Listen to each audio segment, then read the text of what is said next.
اللهم صل على سيدنا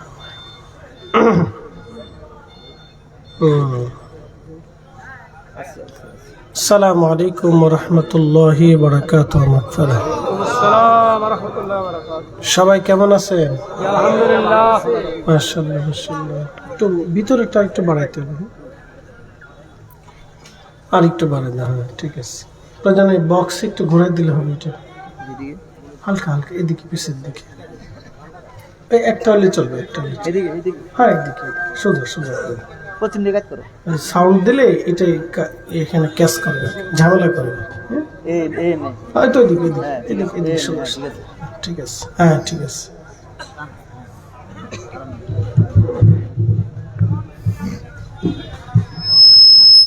আমরা দূরে যারা আছি সবাই কাছে চলে আসি। হ্যাঁ ঠিক আছে, এবার ঠিক আছে ঠিক আছে। আমরা দূরে যারা আছি কাছে চলে আসি, বাহিরে যারা আছি সব ভাই ভিতরে চলে আসি, কেউ বাইরে না থাকি। নাহমাদুহু ওয়া নাস্তাঈনুহু ওয়া নাস্তাগফিরুহু ওয়া নাউযু বিল্লাহি মিন শুরুরি আনফুসিনা ওয়া মিন সাইয়্যাতি আমালিনা। ঠিক আছে। من يهده الله فلا مضل له ومن يضلله فلا هادي له ونشهد أن لا إله إلا الله وحده لا شريك له ونشهد أن محمدا عبده ورسوله أرسله بالحق بشيرا ونذيرا وداعيا إلى الله بإذنه وسراجا منيرا. أما بعد فقد قال الله تعالى في كلامه المجيد: يا أيها الذين آمنوا اتقوا الله وكونوا مع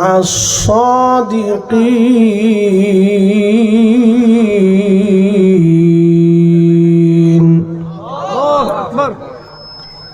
وفي آيات أخرى في شان حبيبه ومحبوبه: إن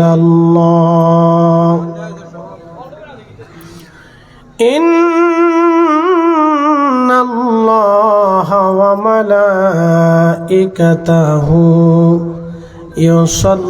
يصلون على النبي يا أيها الذين آمنوا صلوا عليه وسلموا تسليما. اللهم صل على سيدنا مولانا محمد وعلى آل سيدنا নবীর আশকে যার দিল ভাই এ ভুবনে কাঁদে না, রোজ হাসরে ভাই জানতারা নবীজির দেখা পাবে না। আল্লাহুম্মা সাল্লি আলা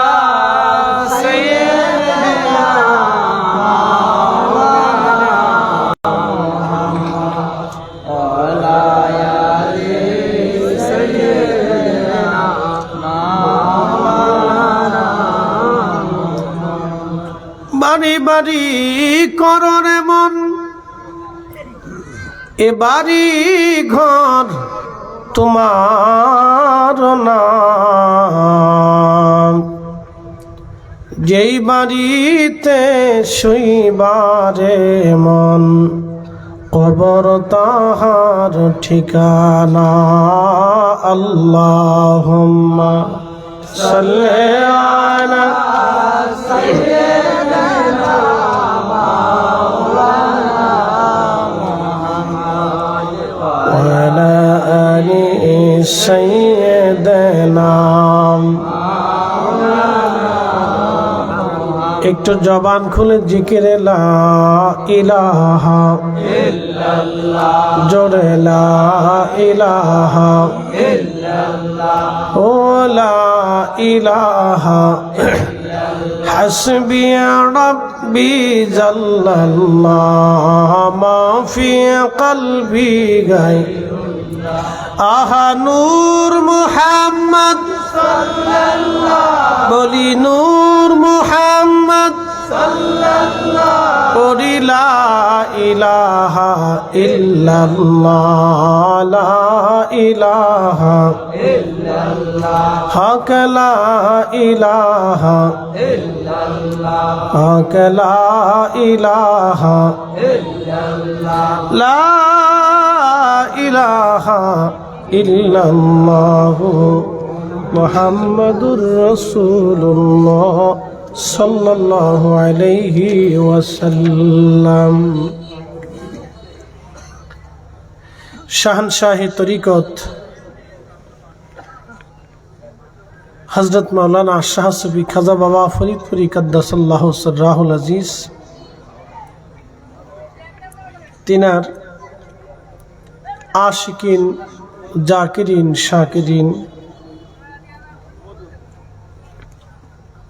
বরুড়া উপজেলা কর্মী গ্রুপ কর্তৃক আয়োজিত ঐতিহাসিক আজমুস-শান ইসলামী জলসার সম্মানিত প্রধান অতিথি জনাব কাউসার আহমদ সেলিম সাহেব, কাউসার আলম সেলিম সাহেব, আজকের বিশেষ অতিথি জনাব গাজী আলী হোসেন সাহেব, আজকের সম্মানিত সভাপতি জনাব আলহাজ ফরিদ উদ্দিন ডিলার সাহেব এবং আজকের প্রধান আকর্ষণ মাওলানা কারি রুহুল আমিন সিদ্দিকী সাহেব সহ সকল উলামা ইকরাম, অতিথিবৃন্দ,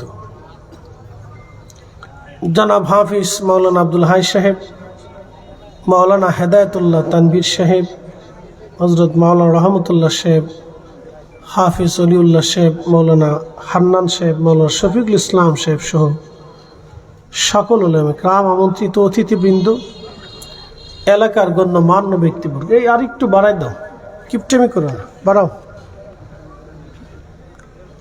এলাকার গণ্যমান্য ব্যক্তিবর্গ, মুরব্বান ইকরাম, কলিজার টুকরো যুবক ভাইরা, পর্দানিশীন আমার সম্মানিত মা বোনেরা, সকলের প্রতি আন্তরিক অভিনন্দন, মোবারকবাদ। শুকরিয়া সে আল্লাহর দরবারে যিনি আমাকে এবং আপনাকে এই এলাকার বহু মানুষের ভিতর থেকে বাছাই করে পছন্দ করে আল্লাহ তার বেহেশতের বাগানের ভিতরে বসাই দিলেন। সেই জন্য আল্লাহর আসমানে একসাথে শুকরিয়া আদায় করে বলি আলহামদুলিল্লাহ। শ্রেষ্ঠতম রসুল, সর্বকালের সর্বশ্রেষ্ঠ মহামানব, নির্ভুল ব্যক্তিত্ব, যার জীবনে চরিত্রে চুল পরিমাণ কোনো দাগ বসে নাই, আল্লাহ সেই শ্রেষ্ঠ রসুলের উম্মত অনুসারী হিসেবে আপনাকে আমাকে কবুল করেছেন। সেই জন্যে আল্লাহর আসমানে আবারও একসাথে শুকরিয়া আদায় করে বলি আলহামদুলিল্লাহ। আমরা মুসলিম, আমরা একটা ধর্ম, বিশ্বাস, চেতনার উপরে প্রতিষ্ঠিত। প্রত্যেকটা মুসলমানই তার বিশ্বাসের উপরে প্রতিষ্ঠিত। আমরা মুসলমান, মুসলমানের ভিতরে ৭৩টা দল বিভক্ত। তার ভিতরে সর্বশ্রেষ্ঠ দল হচ্ছে আহলুস সুন্নাহ ওয়াল জামাআহ, সুন্নি মুসলমান। আল্লাহ আকীদার ভিত্তিতে আমাদেরকে আহলে সুন্নাত ওয়াল জামাতের অনুসারী বানিয়েছেন। একসাথে বলা যাবে না মারহাবা?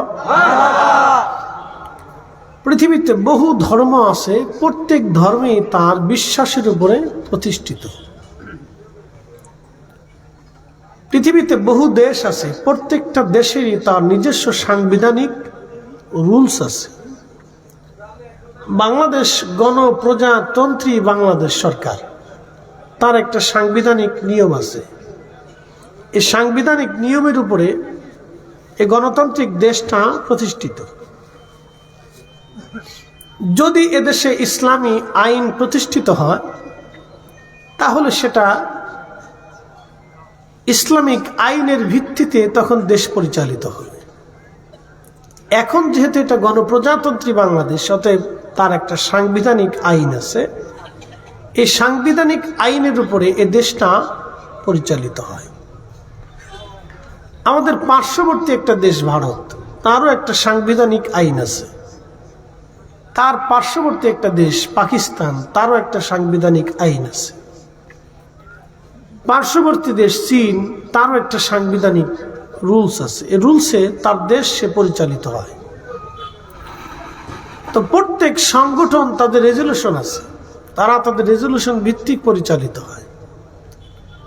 আমাদের ধর্ম ইসলাম, আমাদের ধর্মের ভিতরে ৭৩টা দলে বিভক্ত আছে, বিভিন্ন বিশ্বাসের উপরে তারা প্রতিষ্ঠিত। যেমন খারিজি যারা বিশ্বাসী, তাদের বিশ্বাস হচ্ছে আলী ভুলের উপরে ছিলেন এবং আহলে বায়াত বলে কিছু নাই, তারা দোষী। তারা আহলে বায়াতকে দুই চোখ দিয়ে সহ্য করতে পারে না। আহলে বাইতে রসুলের সাথে তারা চরম ধৃষ্টতা এবং অন্যায় ইতিপূর্বে বহুবার করেছে। শেষ পর্যন্ত হযরত আলী কাররামাল্লাহু ওয়াজকে শহীদ পর্যন্ত করছে। এই খারিজি মতবাদের উপরে সাহাবীদের জমানাতে একটা জামাত বের হয়ে, সাহাবীরা না, সাহাবীদের সমসাময়িক একটা দল বের হলো। তারা পৃথিবীতে তাদের নিজস্ব ব্যক্তিত্ব অভিমত ব্যক্ত করে তারা বলল, আমরা আল্লাহর আইন ছাড়া আর কোন আইন মানি না। এই অ্যাটেনশন, আমার দিকে তাকাবেন, তাদের বক্তব্য খুব সুন্দর। তারা বলল, আমরা শুধু আল্লাহর আইন মানি। যেমন আমাদের দেশে এক দল আছে আহলুল কোরআন, তারা খারিজিদের একটা পার্ট। তারা বলে, আমরা কোরআন ছাড়া আর কিচ্ছু মানি না, নবীর হাদিসও মানি না। একসাথে নাউজুবিল্লাহ বলবেন? আচ্ছা বলেন, যারা নবী মানে না, আমরা কি তাদেরকে মানি? মানতে পারি? কখনো মানব? কিন্তু তাদেরও দল আছে, তাদের দলে আবার লোকও আছে। বুঝতে পারছেন? অনেক লোক আছে। মনোযোগ দিয়ে, এই খারিজিদের ভিতরে আব্দুর রহমান মুলজিম খারিজি, সে হযরত আলী রাদিয়াল্লাহু আনহুকে হত্যা করার জন্য দুই ধারালো বিশিষ্ট ছুরি তার কোমরের ভিতরে রাখত। সুযোগ পায় না। একদিন মসজিদের ভিতরে নামাজের সময় সুযোগ হয়ে গেল। নামাজরত অবস্থায় সে হযরত আলী রাদিয়াল্লাহু আনহুর শরীরে ওই দুই ধারালো বিশিষ্ট ছুরি দিয়ে আঘাত করতে লাগলো পিছন দিক থেকে। তো ছুরির আঘাতগুলি একটা এসে কর্ণের এই গোড়াতে, এই কর্ণের গোড়াতে, মাথাতে এই আঘাতগুলি লাগলো। কর্ণের এই গোড়াতে, এই যে এখানে দেখবেন একটা নরম স্থান আছে, তার এই ছুরির অগ্রভাগটা ভিতরে ঢুকে গেল। এই ক্ষতটা কখনো বন্ধ করতে পারে নাই। এখান থেকে রক্ত ক্ষরণে তার দাড়ি ভিজে রক্তে রঞ্চিত হয়ে গেল। আল্লাহর নবী বহু বছর আগে বলেছিলেন, আলী তুমি তত সময় পর্যন্ত মৃত্যুবরণ করবে না যত সময় পর্যন্ত তোমার রক্তে তোমার দাড়ি রঞ্চিত না হবে। একসাথে বলবেন আল্লাহু আকবার। কথা মনে বুঝাইতে পারি নাই, আবার বুঝাই। হে আলী, তুমি তত সময় পর্যন্ত ইন্তেকাল করবা না যত সময় পর্যন্ত তোমার দাড়ি তোমার রক্তে রঞ্চিত না হবে। নবী বললেন বহু বছর আগে, ঘটনা ঘটলো বহু বছর পরে। এটা নবীর মুজেজা। নবীর কি? একসাথে বলেন, জোরে বলেন। নবীর কি শরীয়তের বিদ্যাই ছিল না আধ্যাত্মিক বিদ্যাও ছিল? একসাথে বলেন। নবীর শুধু শরীয়তের বিদ্যা ছিল না, সাথে মুজেজাও ছিল। মুজেজা না হলে নবীরা দিন প্রতিষ্ঠিত করতে পারত না। মুজেজাও ছিল, শুধু শরীয়তের বিদ্যা ছিল না, মুজেজাও ছিল। এখন আমাদের দেশে যারা আমির হতে চান তাদের কি হতে হবে? ইসলামিক আমির হতে হলে তাকেও ওই শুধু শরীয়তের জ্ঞান থাকলে হবে না, আধ্যাত্মিকতাও তার থাকতে হবে। তা না হলে প্রতিষ্ঠিত হওয়া, বিজয় হওয়া সম্ভব না। কথা বুঝাইতে পারছি আপনাদেরকে? বিজয় হওয়া সম্ভব না। ওর সাথে ডক্টর ইউনুসি বালা, এবার আর দুনিয়াও নাই, আখেরাতও নেই। আমি তার কোনো সময় বিসমিল্লাহ পড়াও দেখিনি। অনশেষ যেটাই হোক, সে রাষ্ট্রীয় পর্যায়ে রাষ্ট্রের প্রধান। এখন বিদেশে লেখাপড়া করছেন, দেশে করছেন, তার বহির্বিশ্বে তার একটা পরিচিতি আছে, দেশ চালাইতেছেন। আমাদের দেশে অর্থনৈতিকভাবে স্বাবলম্বী হইলে বালা, কি কথা কর না কেন? তাহলে কি ভালো। যদি আমির আধ্যাত্মিক শক্তির ক্ষমতা হন তাহলে ভালো। যদি আমিরের আধ্যাত্মিক ক্ষমতা না থাকে তাহলে হুদে পিছে ধরে লাভ নাই। আমার কথা ক্লিয়ার কাট।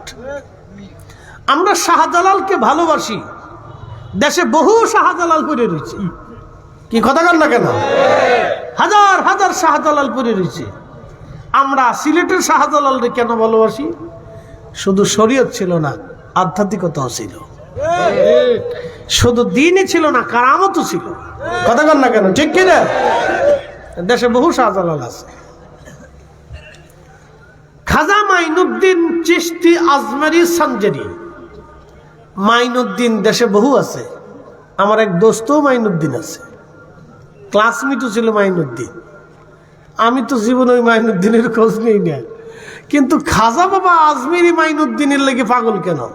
শুধু শরীয়ত ছিল না, আধ্যাত্মিকতাও ছিল, কারামতও ছিল। কথা বলেন ঠিক না? ঠিক। অনেকে বলে তোমরা পীরের কাছে যাও কে? আমি যে কেন যাই আপনারা কেমনে বুঝাইতাম? আমার পীরের শুধু শরীয়ত ছিল না, আধ্যাত্মিকতাও ছিল, কারামতও ছিল, কামালিয়ত ছিল। কি কথা কর না কেন?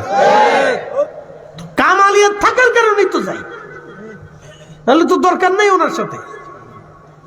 ওনার প্রকৃত নাম হচ্ছে মাওলানা হাসমতুল্লাহ। দেশে বহু হাসমতুল্লাহ আছে। এত হাসমতুল্লাহ থাকলে ওই হাসমতুল্লাহ লেগে পাগল হইল কেন? কারণ তো আছে। প্রিয় উপস্থিতি, খুবই গুরুত্বের সাথে কথাগুলি শুনবেন। দোকানে বসে, রাস্তাঘাটে যারা কথা শুনছেন শুনে যান। হযরত আলী রাদিয়াল্লাহু তাআলা আনহু শহীদ হবেন কত বছর পরে? ঘোষণা দিলেন নবী বহু বছর আগে। তিনি কোনো এক সফরে বের হলেন। সফরে বের হওয়ার পরে তিনি অসুস্থ হয়ে পড়লেন। তো খাদেম, ওনার গোলাম, সেবা করতেছিল আর বলতেছিল, হুজুর, এই অঞ্চলটা বিধর্মীদের এলাকা, আপনি যদি এখানে মারা যান, কে জানাজা পড়াবে? কেমনে আমি কাফন দাফন আপনার করব? হযরত আলী ডাক দিয়ে বললেন, বেটারে, আমি এই রোগে কখনো মারা যাব না, কারণ আমার রাসূল বলেছেন আমার রক্তে দাড়ি রঞ্চিত হবে, তারপর আমি মারা যাব। এই রোগে আমি মারা যাওয়ার কথা না, আমাকে শহীদ করা হবে। যেহেতু রোগ কঠিন, তোমাকে চিন্তা করা লাগবে না, তুমি চিন্তা করো না, আমি এই রোগে মারা যাব না, আমি ভিন্নভাবে মারা যাব। আমার রাসূল যেইভাবে বলছে আমি সেইভাবেই শহীদ হব। একবার আওয়াজ তুলে বলা যাবে কি, ইয়া রাসূলুল্লাহ? রাসূলের কথার উপরে, আমার দিকে তাকাবেন, আল্লাহর হাবিবের কথার উপরে সাহাবায়ে কেরাম কতটা প্রতিষ্ঠিত থাকলে একজন সাহাবী তিনি বলতেছেন আমি এইভাবে মারা যাব না, রাসূল যেইভাবে বলছে আমি সেইভাবে মারা যাব। একসাথে বলা যাবে আল্লাহু আকবার। আমরা সুন্নিরা রাসূলকে ওইভাবে বিশ্বাস করি, এই জন্য আমরা বেদাতি হয়েছি। কথা কর না কেন? আমরা কি হয়েছি? বেদাতি। আর ওরা হয়েছে হক্কানি। অসুবিধা নেই তো, হক বেহকটা তো কিয়ামতের ময়দানে ফয়সালা হবে। কি কথা কর না কেন? হক ফয়সালা, হক বেহকটা কোন জায়গায় ফয়সালা হবে? হাসরের মাঠে আল্লাহ রাসূলের সামনে তো ফয়সালা হবে। তো ওই সময় দেখা যাবে হক বেহক কোনটা। কথা ঠিক কিনা? রাসূল ভালোবাসিয়া নবীর উপরে কি নেই না মহাব্বত রেখে তাজিম করে যদি আমরা জাহান্নামে চলে যাই আর আপনার বিয়াদবি করে যদি জান্নাতে যান তো অসুবিধা নাই তো। হাসরের মাঠে দেখা হবে না। সলিমুদ্দিন ভাই কলিমুদ্দিন বরুণার মুসলমান খুব মনোযোগ দিবেন। হযরত আলীকে তিনি ইন্তেকাল করবেন, ছুরি মারা হলো, রক্ত বন্ধ হলো না। আব্দুর রহমান মুলজিম খারিজি তার নাম, আব্দুর রহমান। কপালে তার সেজদার চিহ্ন ছিল, মাথায় সুন্দর পাগড়ি পরিহিত ছিল, গায়ে তার লম্বা আলখেল্লা জুব্বা ছিল, লম্বা চওড়া চেহারা, মস্ত বড় তার লম্বা দাড়ি ছিল। কি বুঝলেন আপনারা? ভালো করে বুঝে যাবেন, ঈমান হলো সবচেয়ে বড় মূল্যবান জিনিস। তার নাম আব্দুর রহমান মুলজিম খারিজি, আব্দুর রহমান। আব্দুর রহমান মুলজিম খারিজি কপালে তার সেজদার চিহ্ন, মুখে তার লম্বা দাড়ি, গায়ে জলখাল্লা জুব্বা, মাথায় তার পাগড়ি। সেজদা দিতে দিতে দিতে দিতে কপালে চিহ্ন পড়ে গেল। এত সুন্দর করে সে সেজদা দিত, তার নামাজ দেখে সাহাবীরা ভাবতো আমাদের নামাজই হয় না। ঘুম আসতেছে আপনাদের? কেউ যদি জিম দেন তাহলে তার জন্য তাবারক কিন্তু বয়কট করা হবে, ওটা দেওয়া হবে না, মামলা হবে 144 ধারা। বড় ধারা দিতেছি না, হালকা পাতলা ধারার ভিতরে রাখতেছি। একসাথে বলেন নারে তাকবীর, না না হাত উঁচা করে নারে রিসালাত। মাশাআল্লাহ। কপালে সেজদার চিহ্ন, চমৎকার তার সেজদা। এত সুন্দর সে নামাজ পড়তো, সেজদার মধ্যে পড়ে থাকতো। মনে হতো, সাহাবীরা বলতেন মনে হতো আমাদের নামাজই হয় না, সেজদাই হয় না। এত সুন্দর সেজদার মধ্যে পড়ে থাকতো, কিন্তু সে করলটা কি? হযরত আলী কাররামাল্লাহু আজকে ছুরি মেরে দিল। হযরত আলী 3টা দিন রক্তক্ষরণ হলো, অনেক কষ্ট হচ্ছিল, তিনার 3টা দিন রক্ত বের হতে লাগলো। আহা, সাহাবীরা এসে বললেন হুজুর, আব্দুর রহমান মুলজিম খারিজি নামক এই জাহান্নামের কুকুরকে আমরা ধরেছি। আমিরুল মুমিনিন, আপনি যদি অনুমতি দেন তাকে আমরা হত্যা করে ফেলি।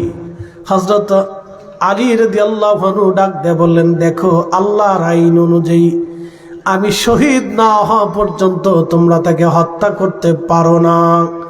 আমি শহীদ হওয়ার পরে তোমরা হত্যা করতে পারো। আর আল্লাহ যদি আমারে বাঁচায় দেয় তাহলে তাকে তো হত্যা করা যাবে না, ভিন্ন শাস্তি হবে। যেহেতু আল্লাহর আইন, আমার মৃত্যুর পরে তার মৃত্যু সংঘটিত হবে, অতএব আমি বেঁচে থাকা অবস্থায় তোমরা তাকে হত্যা করতে পারো না। একবার জোরে বলা যাবে আল্লাহু আকবার। আপনি কল্পনা করবেন, এত বড় আঘাত সহ্য করার পরও একজন মানুষ আল্লাহর আইনকে স্মরণ করাই দিচ্ছে। একসাথে বলবেন না ইয়া রাসূলুল্লাহ।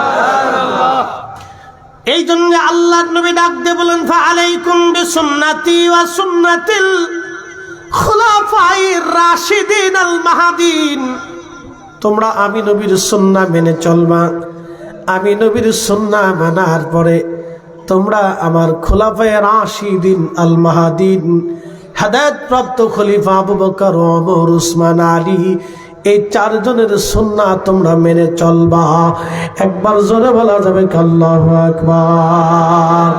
এই চারজনের মধ্যে একটা সুন্নাহ ছিল 20 রাকাত তারাবি। আজকে যারা 8 রাকাত বানাইলো ওরাই হলো অরিজিনাল বেদাতি। আমরা বেদাতি না হেরা? ভালো করে বুঝে যাবে। আল্লাহর নবী বলেন আমার এই চারজন খলিফা হেদায়েতের উপর প্রতিষ্ঠিত থাকবে। এই চারজনকে তোমরা অনুসরণ করবা, আমাকে যেইভাবে মানো এই চারজনকে তোমরা মানবা। এই চারজনের অন্যতম ওমর, তিনি মসজিদে নববীতে তারাবি চালু করলেন 20 রাকাত। আজকে যারা 8 রাকাত বানাইছে মূলত ওরাই হলো অরিজিনাল বেদাতি। উদর পিন্ডি বুদর গাড়ে চুরি করছে একজন, সাফাইছে আর একজনের গাড়ির উপরে।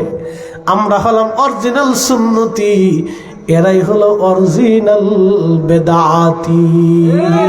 বেদাতি জোরে বলেন বেদাতি, আরো জোরে।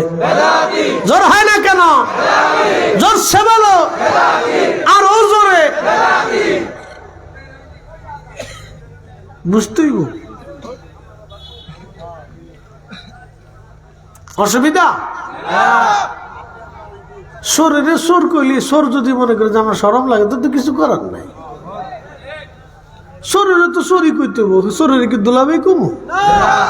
সরি কইতে।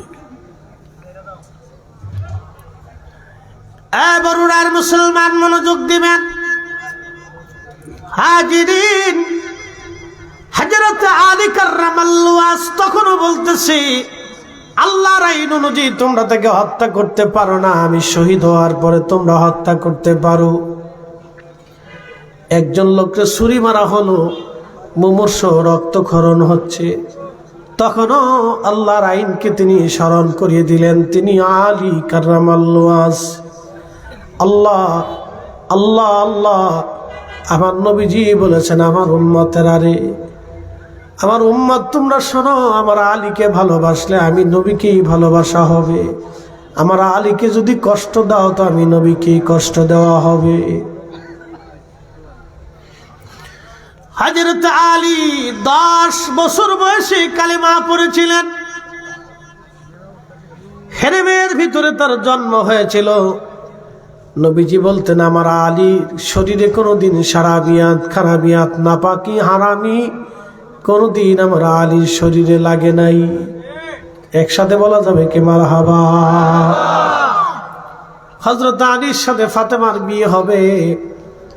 বিয়ে হয়ে গেল। ফাতেমা ঘরের মধ্যে বসে বসে কান্না করে। আল্লাহর নবী ধীরে ধীরে তার কাছে গেলেন। ফাতেমা রে, তুমি কান্না করতেছো রে ফাতেমা, আমি জানি মদিনার ধনী পরিবারে ইচ্ছা করলে তোমাকে বিয়ে দিতে পারতাম, আমার গরিব আলীর সাথে তোমার বিয়ে দিলাম। ফাতেমা, জাননি কি জন্য তোমার আলীর সাথে বিয়ে দিলাম? আলীর ঘর নাই, বাড়ি নাই, জমি নাই, টাকা নাই, আলী নিজেই তো খাইতে পারে না। ফাতেমা রে, তোমার সংসার কেমনে চালাবে? তুমি মনে বড় ব্যথা নিয়ে কাঁদতেছো রে ফাতেমা। চিন্তা করো না রে ফাতেমা, তোমার আলীর স্বামী আলী হবে, আমি নবী পছন্দ করি নাই রে ফাতেমা। তোমার বিয়ের স্বামী পছন্দ আল্লাহ নিজে করেছে। একসাথে জোরে বলেন আল্লাহু আকবার। ফাতেমা রে, তোমার স্বামী আমি পছন্দ করি না, আল্লাহ নিজে করছে। ফাতেমা কানবা না, চোখের পানি মুছে ফেলো রে ফাতেমা। ফাতেমা রে, মন বেজার করবা না রে ফাতেমা, তোমার উদরে আল্লাহ 2টা সন্তান দিবে, জান্নাতের যুবকদের সর্দার হবে রে ফাতেমা। একবার জোরে বলা যাবে কি মারহাবা? বন্ধু খুব মনোযোগ দিবেন। হযরত আলী রাদিয়াল্লাহু আনহু শহীদ হয়ে গেলেন। যখন তিনি শহীদ হয়ে গেলেন, ওনার জানাজা নিয়ে ইরাকের কুফাতে ওনাকে দাফন করার জন্য নিয়ে যাওয়া হচ্ছে। ঠিক খ্রিস্টানদের একটা অন্ধ মেয়ে এসে মসজিদে কুফাতে মসজিদের পাশে দাঁড়ায় দাঁড়ায় মেয়েটা কাঁদতে লাগলো। লোকদেরকে বললো, লোকেরা বলো, আমার খলিফা আলী কি মারা গেছে না দুনিয়াতে আছে? অন্ধ মেয়েটা মসজিদের পাশে দাঁড়ায় বলে, লোকেরা বলো, আমার খলিফা কি আছে না মারা গেছে? লোকেরা ডাক দিয়ে বলতেছে, রে খ্রিস্টান অন্ধ মেয়ে, তুমি খলিফাকে দিয়ে কি করবা বলো? বলে, আগে বলো খলিফা আছে না মারা গেছে? লোকেরা বলল, দেখো আল্লাহর বান্দি, খলিফাতুল মুসলিমিন শহীদ হয়েছেন, তার জানাজা নামাজ পড়ে আমরা কাফন দাফনের জন্য নিয়ে যাচ্ছি। আজকে 3 দিন ধরে তিনি আহত অবস্থায় ছিলেন। মেয়েটা কেঁদে কেঁদে হয়রান হচ্ছিল। লোকেরা বলল, হে মহিলা খ্রিস্টান অন্ধ মেয়ে, তুমি খলিফার জন্য কেন কান্না করো বলো? মেয়েটা ডাক দিয়ে বলতেছে, দেখো প্রত্যেক রাত্রিবেলা আমার খলিফা আমার বাড়িতে যাইতো, আমার খোঁজ খবর নিত, আমার ঘরের খাবার পৌঁছায় দিয়ে আসতো, আমার প্রয়োজন সমস্ত প্রয়োজন, আমি অন্ধ ছিলাম, অন্ধ ভাতাটা খলিফা নিজে আমার ঘরে পৌঁছাইয়া আমার খোঁজ খবর নিয়ে তারপরে খলিফা বাড়ি যাইতো। আজকে 3 রাত আমার খলিফা আমার ঘরে যায় নাই, আমার খোঁজ খবর নেয় নাই, লোকও পাঠায় নাই। তখন বুঝছি আমার খলিফা দুনিয়াতে নাই। আপনি কল্পনা করেন একজন খ্রিস্টান মুসলিম খলিফার কাছে কত বড় নিরাপদ। সাথে বলবেন আল্লাহু আকবার। একজন খলিফার কাছে একজন খ্রিস্টান কত বড় নিরাপদ। একজন খলিফার কাছে একজন খ্রিস্টান কত বড় নিরাপদ, কত বড় নিরাপদ। আমার দেশের হিন্দু বৌদ্ধ খ্রিস্টান যারা আছে তারা ওই রকম নিরাপদ থাকবে, ঠিকই তো তাই তারাও থাকে। হিন্দুর বাড়ি হিন্দু থাকবে, হিন্দুর পূজা হিন্দু করবে। মুসলমান তার দুর্গা পূজায় কেন যাবে? আমার দেশের শত শত যুবকরা হিন্দুর দুর্গা পূজায় যায়, ভিড় জমাইয়া বসে থাকে। কেরে মুসলমান, তুমি মুসলমান হইছো কি দুর্গা পূজায় যাওয়ার জন্য? মুসলমান তো দুর্গা পূজায় যাবে না, মুসলমান থাকবে মসজিদে, মুসলমান থাকবে মাহফিলে। কথা কন না কেন? তার দুর্গা পূজায় আমার কাজ কি? সে তারটা করুক, কি কথা ঠিক কিনা? তারটা সে করুক। আমি আমার জীবনে কোনোদিন দেখি নাই হিন্দু মুসলমানের দাঙ্গা, এলাকা ভিত্তিক গন্ডগোল ফাসাদ। এটা হয় টুকটাক বিভিন্ন জায়গায়, এলাকা ভিত্তিক জমি জমা নিয়ে, রাজনীতি নিয়ে, ব্যবসা নিয়ে এই ঝগড়া ফাসাদ আগেও ছিল, এখন আছে, আগামীতেও থাকবে।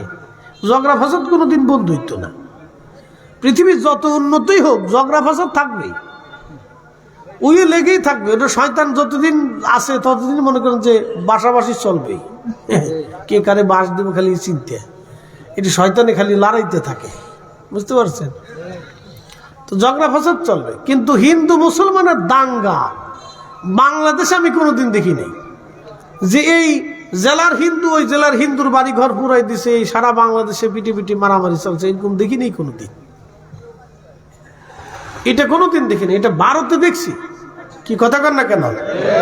ভারতে দেখছি মাঝে মধ্যে হিন্দু মুসলমানের দাঙ্গা হয়, হিন্দু শিখে দাঙ্গা হয়, উপজাতি উপজাতি দাঙ্গা হয়। বাংলাদেশে দেখিনি।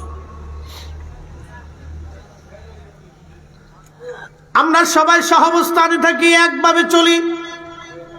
আমাদের ব্যবসা এক, দেশ এক, ভাষা এক, সংস্কৃতি এক, ধর্ম ভিন্ন হতে পারে, কিন্তু আমাদের চালচলন ব্যবসা বাণিজ্য এক। আমাদের খাবার দাবারও একই রকম। হয়তো তারা গরু খায় না, শুয়োরের গোশত খায়, আমরা শুয়োর খাই না, গরু খাই। কি কথা কন না কেন? ঠিক কিনা?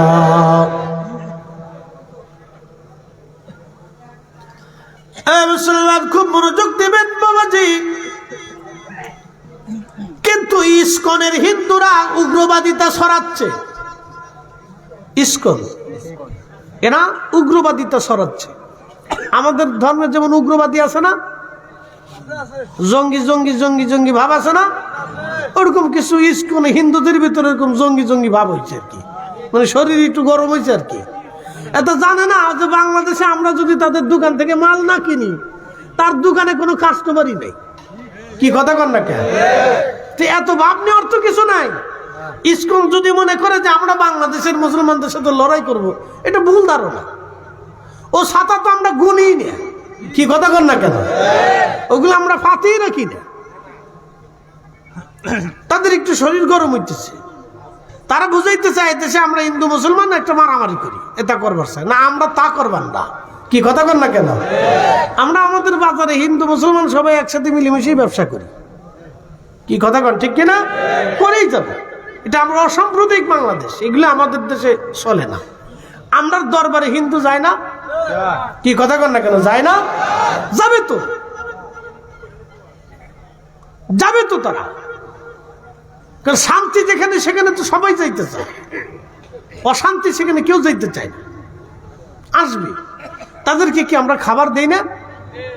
তাদের জন্য আলাদা খাবারের ব্যবস্থা আছে না? আমরা তাদেরকে সম্মানের সাথে খাবারের ব্যবস্থা করি, কারণ তারা মেহমান। তারা কি মেহমান আমাদের। তো মেহমান আসলে সে যে ধর্মেরই হোক, তাকে সাদর সম্ভাষণ করতে হবে, তার খাবার, তার দেখাশোনা, দেখভাল করতে হবে, তার সুবিধা অসুবিধাগুলি পর্যবেক্ষণ করতে হবে। প্রিয় উপস্থিতি, খুব মনোযোগ দিবেন। হযরত আলী রাদিয়াল্লাহু আনহু তিনি একজন খ্রিস্টান মেয়ের বাড়ি, অন্ধ, প্রত্যেক দিন খাবার দিয়ে তার খোঁজ খবর নিয়ে বাড়ি যাইতেন। মেয়েটা কাঁদে আর বলে, ও মুসলমানরা, আমি 3 দিন আজকে আমার বাড়ি হযরতে খলিফা আসে নাই। আমি বুঝছি খলিফার যে কোনো একটা ঘটনা ঘটছে, সেই জন্য আমি খোঁজ নিতে আসছি আমার খলিফা কি মারা গেছে না বেঁচে আছে। কারণ আমি জানি খলিফা বেঁচে থাকলে অবশ্যই আমার খলিফা আমার ঘরে খাবার পৌঁছাইতেন, দেখভাল করতেন। মেয়েটা কাঁদতে লাগলো। দেখেন, এটা খলিফাতুল মুসলিমিন, তাদের আদর্শ কত চমৎকার ছিল। হযরত আলী শহীদ হয়ে যাওয়ার পরে ওই যে আব্দুর রহমান মুলজিম খারিজি, তাকে ধরা হলো। তাকে ধরে নিয়ে ইমাম হাসান রাদিয়াল্লাহু আনহু তিনি তাদের বললেন, যেহেতু সে একজন মুসলিম মিল্লাতের খলিফাকে হত্যা করেছে, অতএব তার শাস্তিটা বড় কঠিন হবে। তার হাত পা অঙ্গ প্রত্যঙ্গগুলি কেটে কেটে তাকে শাস্তি দেওয়া হোক। সমস্ত মুসলমানরা খেপে যে বলল, না, আমরা তাকে হত্যাই করব না, তাকে কেটে কেটে টুকরা টুকরা করে তাকে আমরা হত্যা করব। কারণ এমন একজন খলিফাকে সে হত্যা করেছে, এই নাফরমান, এই বেঈমানকে ছাড়া যাবে না। দেখেন, তার নাম আব্দুর রহমান, কপালে সেজদার চিহ্ন, মাথায় পাগড়ি, গায়ে জুব্বা আর হাতে তাসবিহ। চিন্তা করতে পারেন কি কারণে? বিশ্বাস। জোরে বলেন কি? একসাথে বলেন কি? তার বিশ্বাস হচ্ছে আমি কোরআন ছাড়া আর কিছু মানি না, এই জন্য আহলে বাইত মানি না, আলীরও মানি না, সাহাবীদেরকেও মানি না, আমি কোরআন ছাড়া আর কিচ্ছু মানি না। আমরা আহলে সুন্নাত ওয়াল জামাত, কোরআনও মানি, সাহাবীও মানি, নবীও মানি, ওলিও মানি। কি কথা কন না কেন? মানতে বলছে কে? একসাথে বলেন, কে বলছে? আল্লাহ মানতে বলছে। আমরা আমাদের নীতিতে মানি না, আল্লাহর নীতিতে মানি। কি কথা কন না কেন? কার নীতিতে? আল্লাহর নীতিতে মানি। আমরা আমাদের নীতিতে না, আল্লাহর আইনে মানি।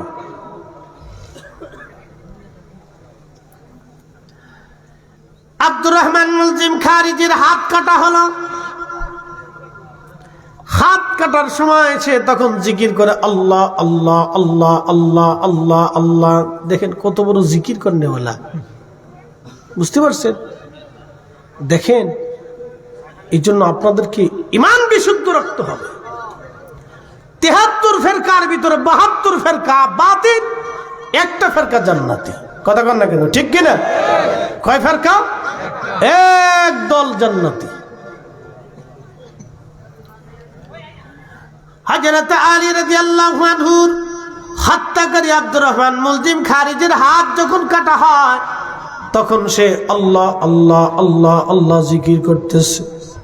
তার পা কাটা হলো, তখনও আল্লাহ আল্লাহ আল্লাহ আল্লাহ জিকির করে। তার চোখ উঠাইয়া এই গোশতের সাথে চোখ ঝুলে রইল, তখনও সে আল্লাহ আল্লাহ আল্লাহ আল্লাহ জিকির করে।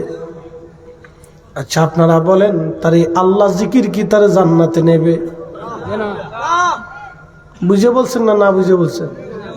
খেরে হে তো আল্লাহ জিকির করতেছে, জান্নাতে যাইতো না কেরে? হ্যাঁ, এই যে এবার বলেন, আহলে বাইতকে মানতে হবে, এটি কি ফয়সালা আমাদের না আল্লাহ? আলীকে মানতে হবে, তিনি খোলাফায়ে রাশিদ, ফয়সালা কি আমাদের না নবীর? তো তাকে না মানলে নবী মানা হয় না, তাকে মানলে আল্লাহ মানা হয়, তাকে না মানলে আল্লাহ মানা হয় না। এই জন্য তার জিকির তাকে জান্নাতে নেয় নাই, তার সেজদা তাকে জান্নাতে নেয় নাই। কথা কোন ঠিক কিনা? আপনাকে এগুলো বুঝতে হবে।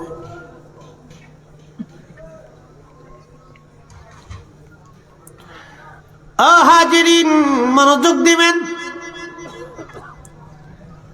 আব্দুর রহমান মুলজিম খারিজি তখনও আল্লাহ আল্লাহ আল্লাহ আল্লাহ জিকির করে, তার চোখ ঝুলে কপালে এই মুখের সাথে বেঁধে আছে। যখন সাহাবীরা তার গলা চিপ দিয়ে জিভ বের করে জিভ কাটতে যাবে, তখন আব্দুর রহমান ডাক দেখে, সাহাবীরা আমার জিভ কেন কাটিস? আমার হাত কাটলি, পা কাটলি, চোখ উঠাইলি, তারপর কেন জিভ কাটতে যাবি? বলে, তোর জিভ কেটে ফেলবো, এজন্যই তুই আল্লাহর জিকির বলতেছে। তোরা যে আমার জিভ কাটবি, তোরা কি দেখো না আমি আল্লাহর জিকির করি? সাহাবীরা বললেন, তুই কিসের জিকির করবি রে? আল্লাহর নবীর সত্যনিষ্ঠ খলিফাকে, হেদায়েত প্রাপ্ত খলিফাকে হত্যা করে, আহলে বাইত রাসূল হত্যা করে তুই জিকির করতেছিস, তোকে রাখাই যাবে না। জিভ বের করে সাহাবে کرام জিভ কেটে ফেলে দিলেন, তার হলকম কেটে ফেললেন।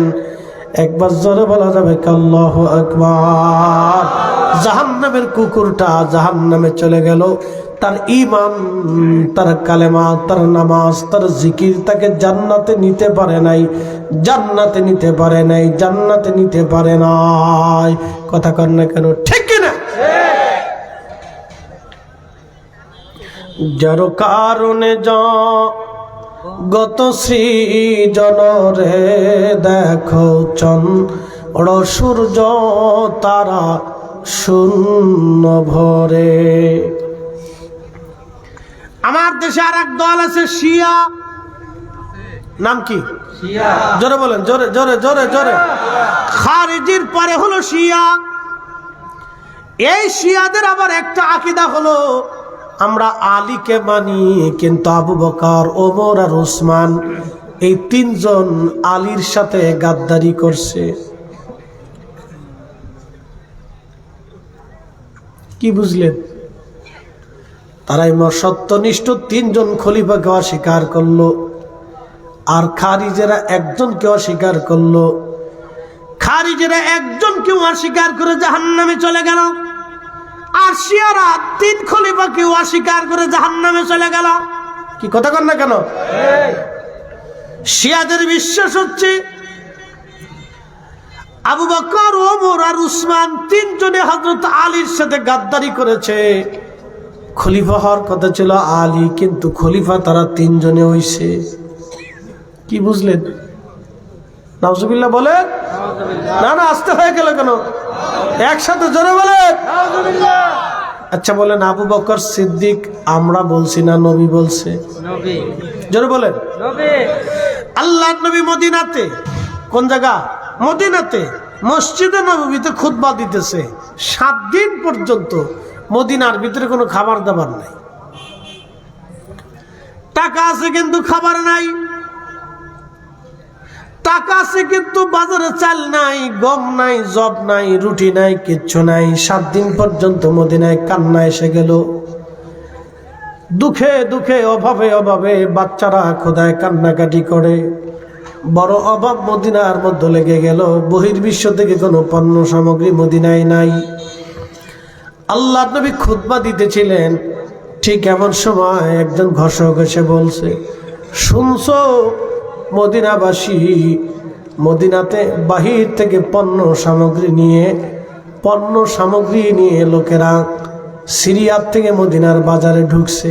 তোমরা যে যা পারো তাড়াতাড়ি পণ্য কিনে নাও। প্রিয় নবী খুতবা দিচ্ছে, মসজিদ থেকে সাহাবী উঠে চলে গেল।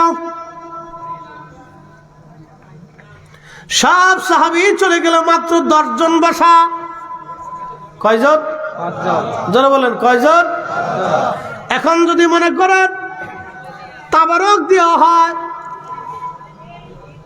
কি যারা বলেন বুঝাইতেছি, ওই গেটের সামনে যদি তাবারক দেওয়া হয়, মুসল্লি যেতে যেতে যেতে যেতে যেতে যেতে ফরিদি সাহেব আর মাইকালা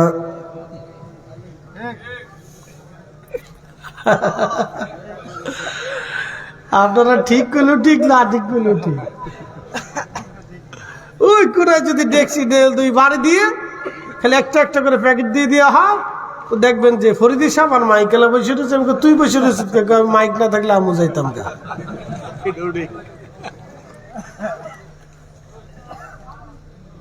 বুঝতে পারছেন? তো 3 দিন পর্যন্ত, 7 দিন তো মদিনায় খাবার নাই। তো সাহাবীরা যেতে যেতে যেতে যেতে সব চলে গেল, 10 জন বসে রয়েছে। একসাথে বলবেন আল্লাহু আকবার। না না, জোরে জোরে জোরে জোরে জোরে। কয়জন? 10 জন বসা। জোরে বলেন কয়জন?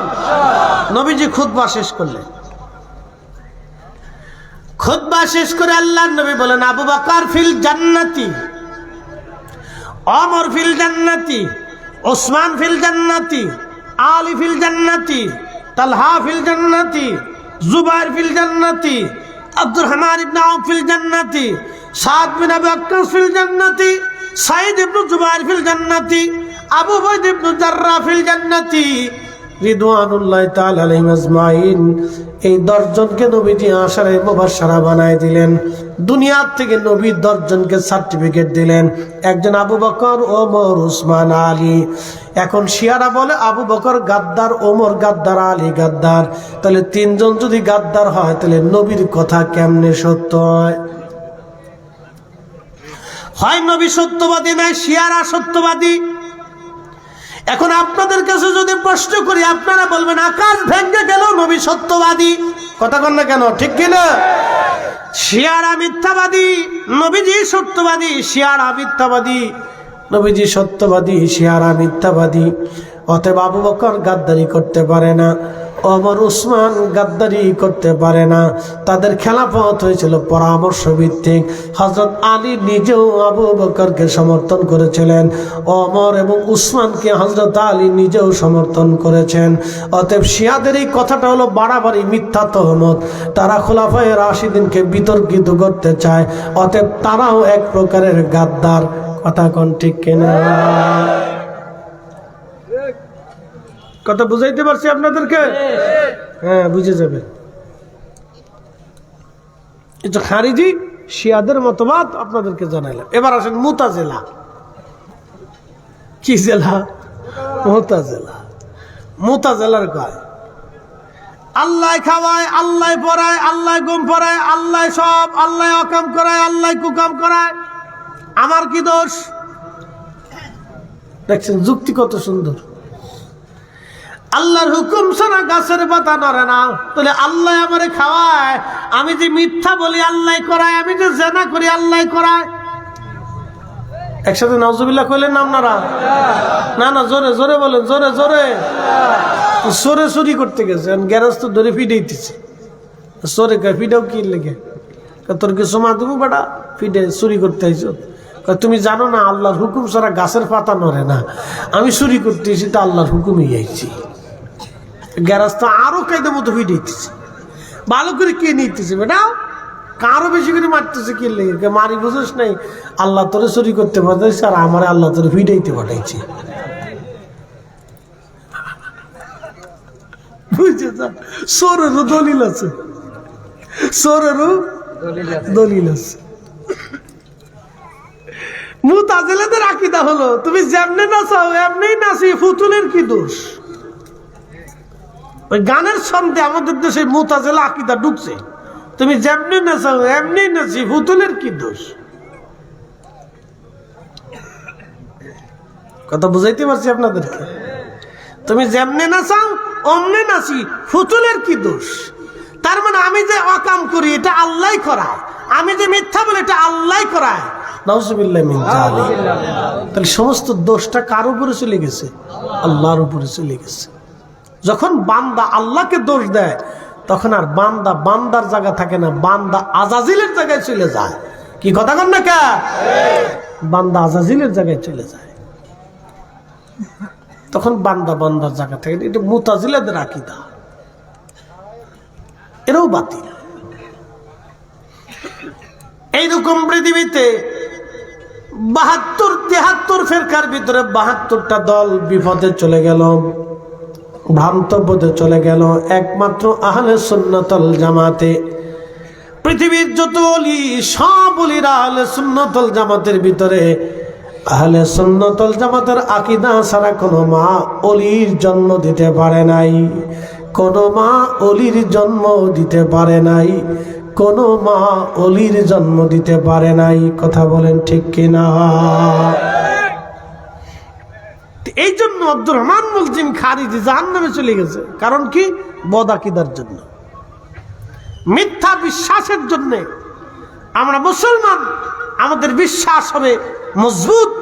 আমরা আহলে সুন্নাতুল জামাত, আমাদের একটা রুলসে, একটা রেজলিউশনে আমরা চলি। এই বিশ্বাস উপরে আমরা, চেতনার উপরে আমরা প্রতিষ্ঠিত আছি। কথা কোন ঠিক কিনা? বন্ধু আমার, আহলে সুন্নাতুল জামাতের আকীদা ছাড়া কেউ ওলি হতে পারে নাই, কেমন জরিয়াত পায় নাই। আহলে সুন্নাতুল জামাতের আকীদা ছাড়া আমার রাসূলের দরবারে কেউ গ্রহণযোগ্যতা পায় নাই। যুগে যুগে যত ওলিরা ছিলেন সবাই আহলে সুন্নাতুল জামাতের অনুসারী ছিলেন। আমাদের তরিকার ইমাম হযরত মুজাদ্দিদ আল ফসানি সেরহিন্দি ফারুকি, তিনি হযরত ওমর রাদিয়াল্লাহু আনহুর বংশধর। এই জন্য ওনাকে ফারুকি বলা হয়। উনি হযরত ওমরের বংশধর, তিনি আহলে সুন্নাতুল জামাতের অনুসারী ছিলেন। মনোযোগ দেন, ওনার মাজার শরীফ বর্তমান পূর্ব পাঞ্জাবের ভিতরে। ওই অঞ্চলে এক সময় লক্ষ লক্ষ মুসলমানের বসবাস ছিল। মুজাদ্দিদ আল ফসানি জমিনে কালেমার দাওয়াত দিলেন এবং তিনি সিলসিলা প্রতিষ্ঠিত করলেন ওই জমিনে। সেরহিন্দিতে ওনার মাজার হয়ে গেল।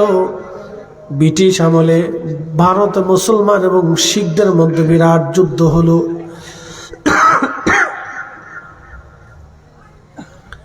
এই যুদ্ধে বহু মুসলমান হিজরত করে পূর্ব পাঞ্জাব থেকে পশ্চিম পাঞ্জাবে মুসলমান চলে গেল।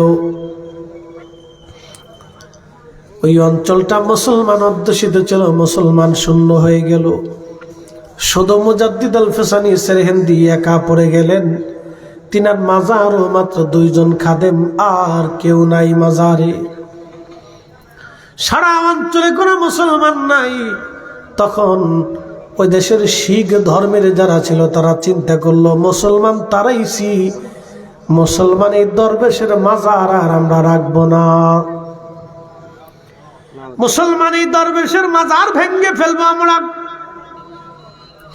মাজার ভাঙ্গার জন্য হাজার হাজার শিখ অস্ত্র শস্ত্রে সজ্জিত হয়ে লাঠি সোটা নিয়ে, দা কোরাল নিয়ে মুজাদ্দিদ আল ফসানি সেরহিন্দির মাজারে তারা আক্রমণ করতে যাচ্ছে। এমন সময় রাত্রিবেলা তারা লক্ষ্য করলো হাজার হাজার মুসলমান মুজাদ্দিদ আল ফসানি সেরহিন্দির মাজার থেকে বের হচ্ছে। মাথায় সাদা সাদা পাগড়ি, গায়ে লম্বা লম্বা জুব্বা, হাতের মধ্যে চিক চিক করে একবারে সাদা ধবধবে তলোয়ার। সাদা চিক চিক করে ধবধবে তলোয়ার। হাজার হাজার মুসলমান মাজার শরীফ থেকে বের হয়ে শিখদেরকে ধাওয়া করলো। একসাথে বলবেন আল্লাহু আকবার।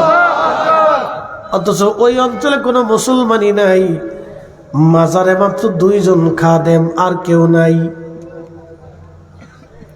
ভূমিস্কিনাম দরে গাহাত সুফার মায়ে নজর বারে, बहालम हम नजर फरमा के खा के पा ए मिस्कीनम मुजाद्दिदल फसानी मान मुजाद्दिदल फसानी मान। বরুড়াবাসী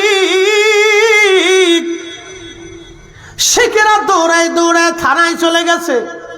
ব্রিটিশ পুলিশ ব্রিটিশ দারোগাকে যা বলল, ওই দরবেশের মাজারে হাজার হাজার মুসলমান লুকানো, আমরা মাজার ভাঙতে গেছিলাম, তারা আমাকে তলোয়ার দিয়ে অস্ত্র শস্ত্রে দাওয়া করছে, আমরা পলাইছি, আমাদেরকে উদ্ধার করেন।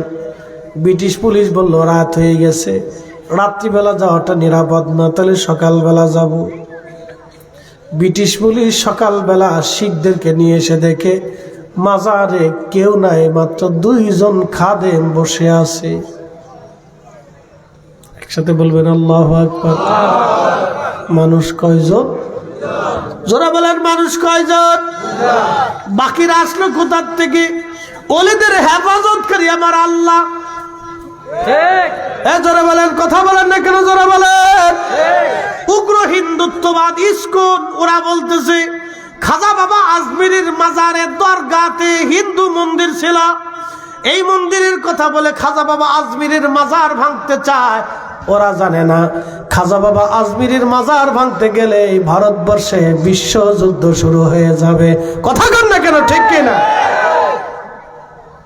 ওরা জানে না খাজা বাবা আজমিরের মাজার ভাঙতে গেলে ভারতে বিশ্বযুদ্ধ হবে। ওরা জানে না, ওরা এটাও জানে না এই খাজা বাবার কারণে ওদের 14 পুরুষ, রাজা পৃথ্বীরাজের 14 পুরুষ যুদ্ধ করেও খাজা বাবার সাথে জিহাদে বিজয় লাভ করতে পারে নাই।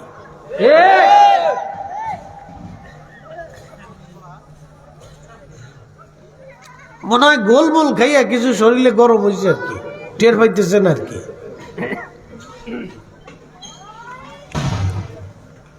ওই ফুকা চিনেন নি আপনারা? এটার ফাঁকা যখন গজায় তখন এটা মরার লেগে গজায়। কি কথা কর না কেন? ঠিক কিনা? ও জানে না। তবে হ্যাঁ, ভারতবর্ষে একসময় ভেঙ্গে খান খান হবে, এটা সত্য। এটার জন্য কিছু আড়াই দাঁড়াই তাদের লাগছে আর কি, বাও বালা না, বুঝতেছে না, বুঝবে না। পিঠের সামনে যে সময় থাকবে না সেই সময় বুঝবে না। ওদের 14 পুরুষও খাজা বাবার সাথে জিহাদ করে পারে নাই, লড়াই করে পারে নাই। একসাথে বলবেন আল্লাহু আকবার। না না, জোরে জোরে জোরে বলেন। আরে কঠিন সেজ নিয়ে একসাথে বলেন আল্লাহু আকবার। এই জমিন খাজা বাবার জমিন, কি কথা কর না কেন? খাজা বাবা আজমিরের জমিন, তাদের 14 পুরুষও পারে নাই, 850 বছরের ইতিহাসে পারে নাই। হেতে এসে 2 ছাতা মাতা লেওরা বলে আজরে বাজারে আল্লাহ হইতেছে কি।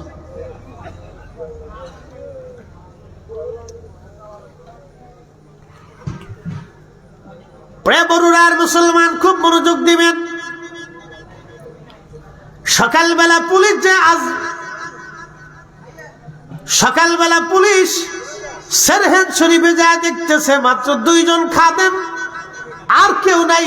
পুলিশ বলল কি ব্যাপার, আপনারা না বললেন হাজার হাজার মানুষ? বলে হ্যাঁ, রাত্রিবেলা তো আমরা দেখলাম হাজার হাজার মানুষ। কথা তো সত্য। আল্লাহ তার অলির মাজার হেফাজত করার জন্য আমার আল্লাহ আসমান থেকে সৈন্য পাঠাইছে। একসাথে বলেন ঠিক কিনা? মান আদালি ওয়ালিয়ান ফাকাত আযানতুহু বিল হার। ওলিদের সাথে যারা দুশমনি করে ফল ভালো হয় না, আল্লাহ তাদের সাথে যুদ্ধ ঘোষণা করে। ওলিদের সাথে যারা বিয়াদবি করে ফল ভালো হয় না, আমার রব আমার আল্লাহ তাদের সাথে যুদ্ধ ঘোষণা করে। রাজা পৃথ্বীরাজের কপাল পুড়ে গেছে, গৌরগোবিন্দের কপাল শেষ হয়ে গেছে, পৃথিবীর বহু রাজা বাচ্চাদের কপাল শেষ হয়ে গেছে, পৃথিবীর বহু রাজা বাচ্চার কপাল ধ্বংস হয়ে গেছে ওলিদের সাথে বেয়াদবি কইরা। কথা কন না কেন?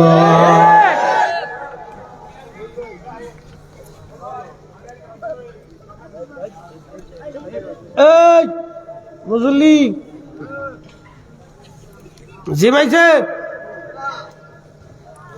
চলবে আসতে বলেন পুলিশের ধরে চলবে হাত উঁচা করে বলেন চলবে নারে তাকবীর নারে রিসালাত হাত নামান চলবে বলেছি না সাহায্য মরে গেলে দিলে হবে আমার কবরে যা দিয়ে আসলি চলবে যে ভাই চা খায় না আপনি চিনি সারা মেরে দেন চিনির দাম বাড়ছে খাইলামই না যা খালি পানি দিয়ে মেরে দিলেই সারবে দোকানের ব্যবসা বালা দোকানদার চিন্তা করে হুজুরের মতো কাস্টমার যদি সারা দেশে চলতো তাহলে আমার ব্যবসাটা আরো ভালো হতো খালি পানি আর লিগার মেরে দিলেই সারবে আর লাগতো না ভারতের সোমনাথ মন্দির মনোযোগ দেন তাদের ইতিহাস স্মরণ করাই দিতেছি ইতিহাস স্মরণ করার দরকার খাজা বাবা আজমিরের মাজার বানবো মানে মন্দির বানাইবো কি পাগল আমার দিকে তাকান ভারতে সুলতান মাহমুদ গজনবী হিন্দুস্তানের সবচেয়ে বড় মন্দির ছিল সোমনাথ এই সোমনাথ মন্দিরে সুলতান মাহমুদ গজনবী আক্রমণ করবে কিন্তু সাহস পাচ্ছে না সাহসে কুলাইতেছে না শোনেন আধ্যাত্মিক আমি বললাম যে আমির আধ্যাত্মিক পাওয়ার হইতে হবে শরীয়তের জ্ঞানও থাকতে হবে আধ্যাত্মিক ক্ষমতাও থাকতে হবে আমির যদি শরীয়তের জ্ঞানের সাথে আধ্যাত্মিক ক্ষমতা না থাকে তাহলে ওই আমিরের পিছনে দৌড়ে লাভ নাই কি কথা কন না কেন তাহলে তারে দিয়ে বিজয় অর্জন করা যাবে না ওই শুধু দৌড়াইবেন কিন্তু বিজয় হবে না মান খাইতে হইব ফিরিনি খাইতে হইব দৌড়াইতে হইব তো মনোযোগ দিয়েন সুলতান মাহমুদ গজনবী বর্তমান আফগানিস্তানের গজনি কাবুলের গজনিতে সুলতান মাহমুদ গজনবী রহমাতুল্লাহ আফগানিস্তানের গজনিতে সুলতান মাহমুদ গজনবী বর্তমান Afghanistan Iran Pakistan Uzbekistan Tajikistan বিরাট এক অংশ মিলেছিল তখন গজনি সাম্রাজ্য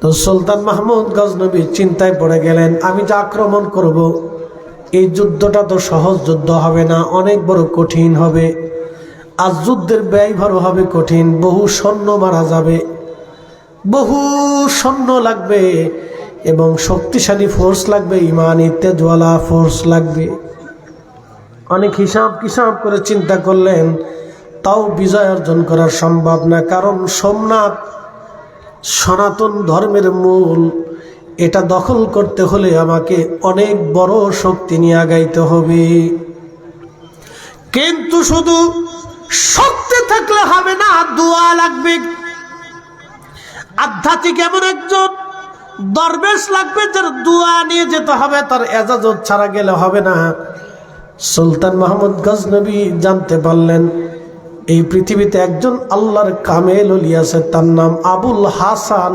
খেরকানি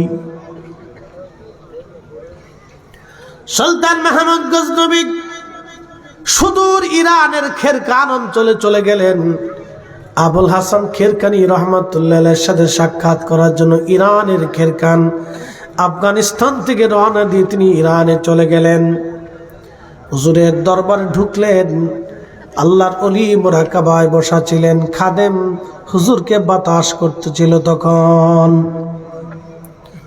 চুপচাপ সুলতান মাহমুদ গজনবী বসে আছেন কোনো কথাবার্তা বলেন না চুপচাপ তিনি বসে আছেন কারণ হুজুর মুরাকাবা করতেছে যদি বেয়াদবি হয়ে যায় তাহলে হুজুর রেগে গেলে সর্বনাশ হবে বহু সময় পার হলো মুরাকাবা ভাঙে না খাদেমকে ডাক দেয় বললেন আল্লাহর বান্দা আমি সুদূর আফগানিস্তানের গজনি থেকে এসেছি আমার নাম সুলতান মাহমুদ গজনবী হুজুরকে আমার পক্ষ থেকে সালাম দেন আর বলেন হুজুরের কাছে দোয়া নেওয়ার জন্য আমি আসছি যেন এই অধমকে হুজুর একটু সুযোগ করে দেয় দেখেন আগের রাজা বাচ্চারা আল্লাহর অলিদের দরবারে তারা নতজানু হয়ে বসে থাকতো কারণ অলিদের পাওয়ার হলো অরিজিনাল পাওয়ার অলিরা দুনিয়ার পাওয়ারে চলে না অলিরা আল্লাহর পাওয়ারে চলে কথা কোন ঠিক কি কিনা?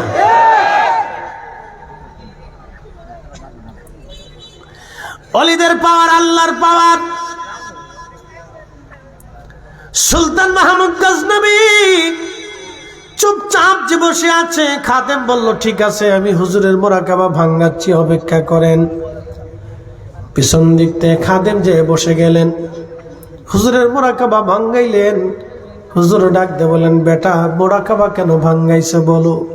বলে হুজুর সুদূর আফগানিস্তানের গজনি থেকে সুলতান মাহমুদ গজনবী আসছে, আপনার কাছে দেখা করবে, দোয়া করবে, সালাম দিয়েছে।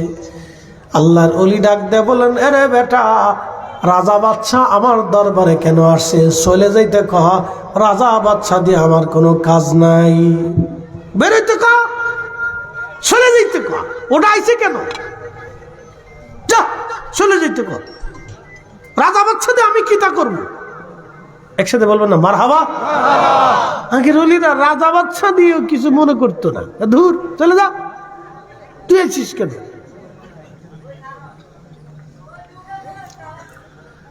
সুলতান মাহমুদ গজনবী বুঝে ফেলছে এখানে আর তেমন কিছুই বলার নাই, শুধু বিনয়ের সাথে বলল, হুজুর মাফ করে দিবেন, আমি বহু দূর থেকে আসছি মুসাফির হয়ে, একটু দোয়ার আশায়।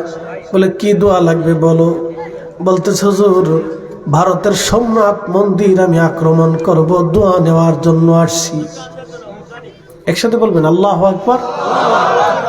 তো সুলতান মাহমুদ গজনবীকে আবুল হাসান কিরকানি রাহিমাহুল্লাহ বললেন, বেটা তারা তাদের মন্দির নিয়ে পড়ে আছে, তুমি তোমার ওটা দখল করতে যাবা কেন?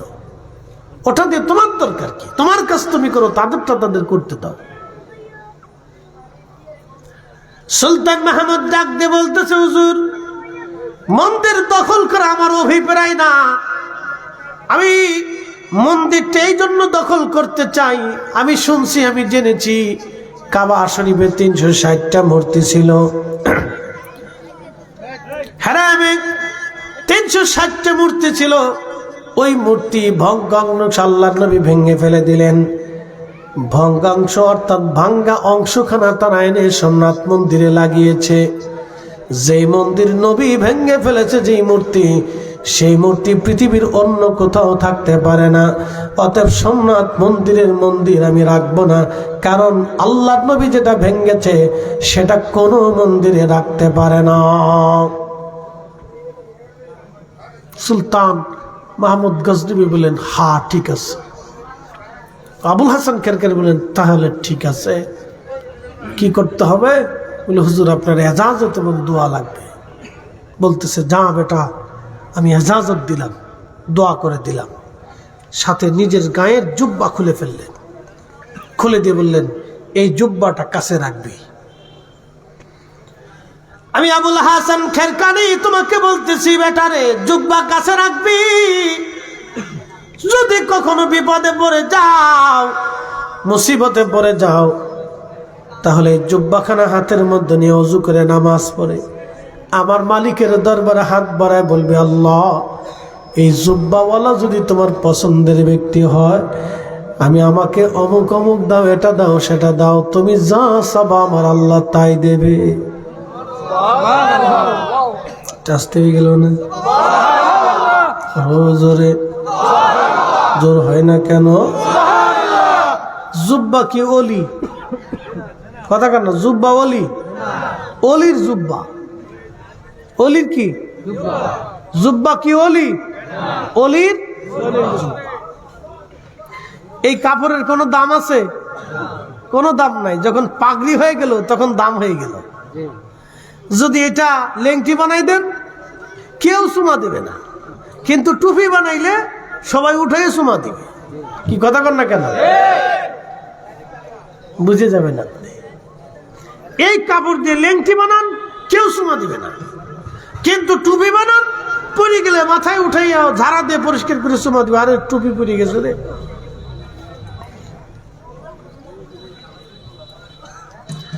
তার মানে নবীর ইজ্জতে কাপড় ইজ্জত হয়। আরে নবীর সম্মানে যদি কাপড়ের ইজ্জত বেড়ে যায়, তাহলে নবীকে তাজিম করার জন্য উম্মতের ইজ্জত বাড়ে। কথা কন না কেন? এই জন্য ইয়া নবী সালাম আলাইকা বলার পরে আমরা বসে থাকি না, আমরা দাঁড়াই। জোরে বলেন, জোরে বলেন, জোরে বলেন। দাঁড়াইবেন নি, দাঁড়াইবেন নি, দাঁড়াবেন। আমরা এত দলিলের দরকার নেই, এত উসুল টুসুলের দরকার নেই। আমরা উসুল একটাই জানি, আল্লাহর নবী তিনি তাম সৃষ্টির মধ্যে শ্রেষ্ঠ ইজ্জতওয়ালা, আল্লাহর পরেই তার মর্যাদা, ওনার উপরে কারো মর্যাদা আর সৃষ্টিতে।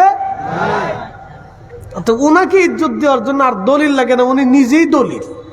কি কথা কন না কেন? উনি নিজে দলিল, নিজেই দলিল।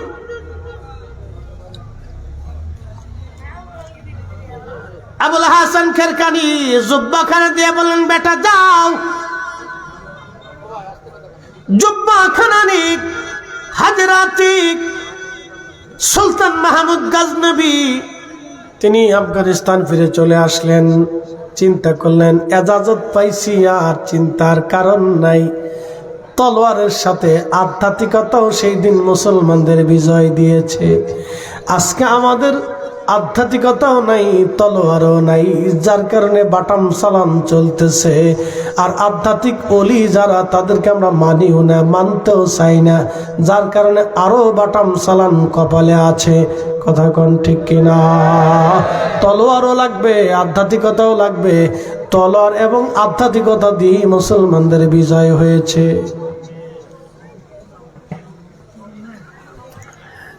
বরুড়াবাসী মনোযোগ দিয়ে শুনিয়া যান। সুলতান মাহমুদ গজনবী বিরাট বড় সৈন্যদল নিয়ে সোমনাথ আক্রমণ করলেন। মাসের পর মাস যুদ্ধ হয়, যুদ্ধে কারো জয় হয় না, কারো পরাজয় হয় না, বহু রক্তক্ষরণ হচ্ছে, বহু জীবন চলে যাচ্ছে। একটা পর্যায়ে মুসলমান সেনাবাহিনী এসে বলল, হুজুর, সুলতান যুদ্ধের ময়দানে টিকা সম্ভব হচ্ছে না আমাদের, আমরা বিদায় নিতে চাই। কারণ মুসলমানরা যুদ্ধের ময়দানে দাঁড়াইতে পারতেছে না, তারা তাদের মন্দির রক্ষা করার জন্য জীবনপণ দিয়ে তারা লড়াই করতেছে। সুলতান মাহমুদ গজনবী চিন্তায় পড়ে গেলেন, মনে পড়ে গেল হুজুরের কথা। দৌড়ায় চলে গেলেন, দৌড়ায় যাইয়া আল্লাহর এ মহান প্রেমিক তাবুর মধ্যে যাইয়া দ্রুত গতিতে ওযু করে 2 রাকাত নামাজ পড়লেন। ইয়া আইয়ুহাল্লাযীনা আমানুস্তাঈনু বিস-সাবরি ওয়াস-সালাহ, এ ঈমানদার, তোমরা আমি আল্লাহর সাহায্য নাও সালাত এবং সবরের মাধ্যমে, নামাজ এবং ধৈর্যের মাধ্যমে। তোমরা আমি আল্লাহর সাহায্য নাও সালাত এবং সবরের মাধ্যমে, নামাজ ও ধৈর্যের মাধ্যমে তোমরা আমি আল্লাহর সাহায্য নাও।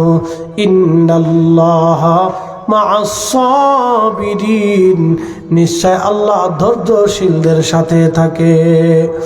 সালাত এবং সবরের মাধ্যমে আল্লাহর সাহায্য নাও তোমরা, সালাত এবং সবরের মাধ্যমে আল্লাহর সাহায্য নাও।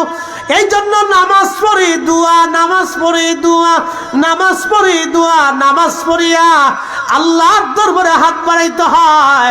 নফল নামাজ, এই জন্য জোহরের পরে 2 রাকাত নফল, মাগরিবের পরে 2 রাকাত নফল, এশার পরে 2 রাকাত নফল নামাজ পড়ে আমাদেরকে আল্লাহর দরবারে হাত বাড়ায় সাহায্যের জন্য শিক্ষা দিল আমার হুজুর। কথা কোন ঠিক কিনা?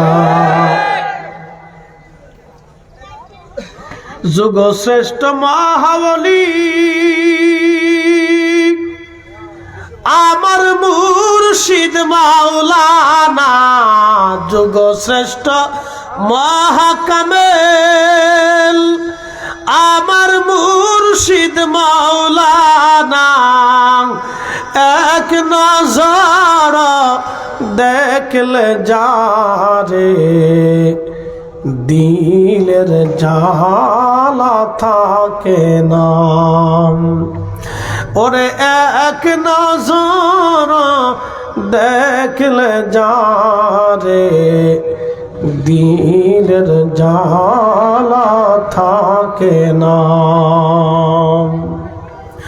ইশকের গভীরতা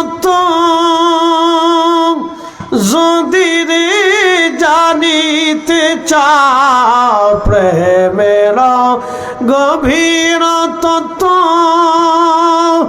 যদি রে জানিতে চাও কামেলের পদতলে নেশার হইয়া যাও ওরে মুর্শিদের চরণ তলে নেশার হইয়া যাও। বুঝতে কি অসুবিধা হয়? বুঝে যান। অলির দরকার, অলি লাগবে? কথা বলেন, অলি লাগবে?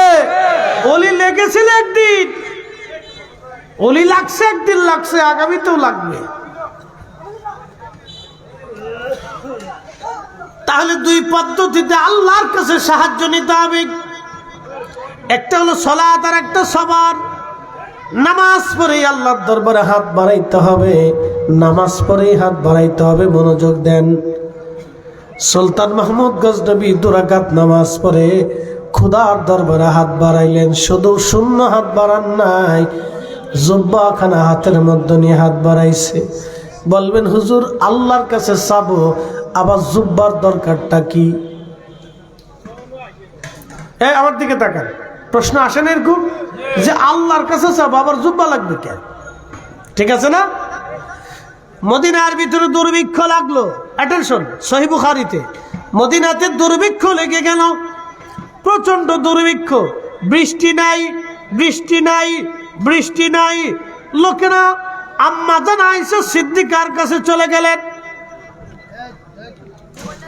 আম্মা জান সুনানুদ দারিমির হাদিস, ইমাম দারিমি হাদিস কেন বিশুদ্ধ সনদে লিখেছেন, আম্মা জান আয়েশা সিদ্দিকার কাছে লোকেরা গেল। সাহাবীরা চলে যায়, বললেন আম্মা জান, ওগো মা জননী, বৃষ্টি নাই, মদিনায় দুর্ভিক্ষ লেগে গেছে।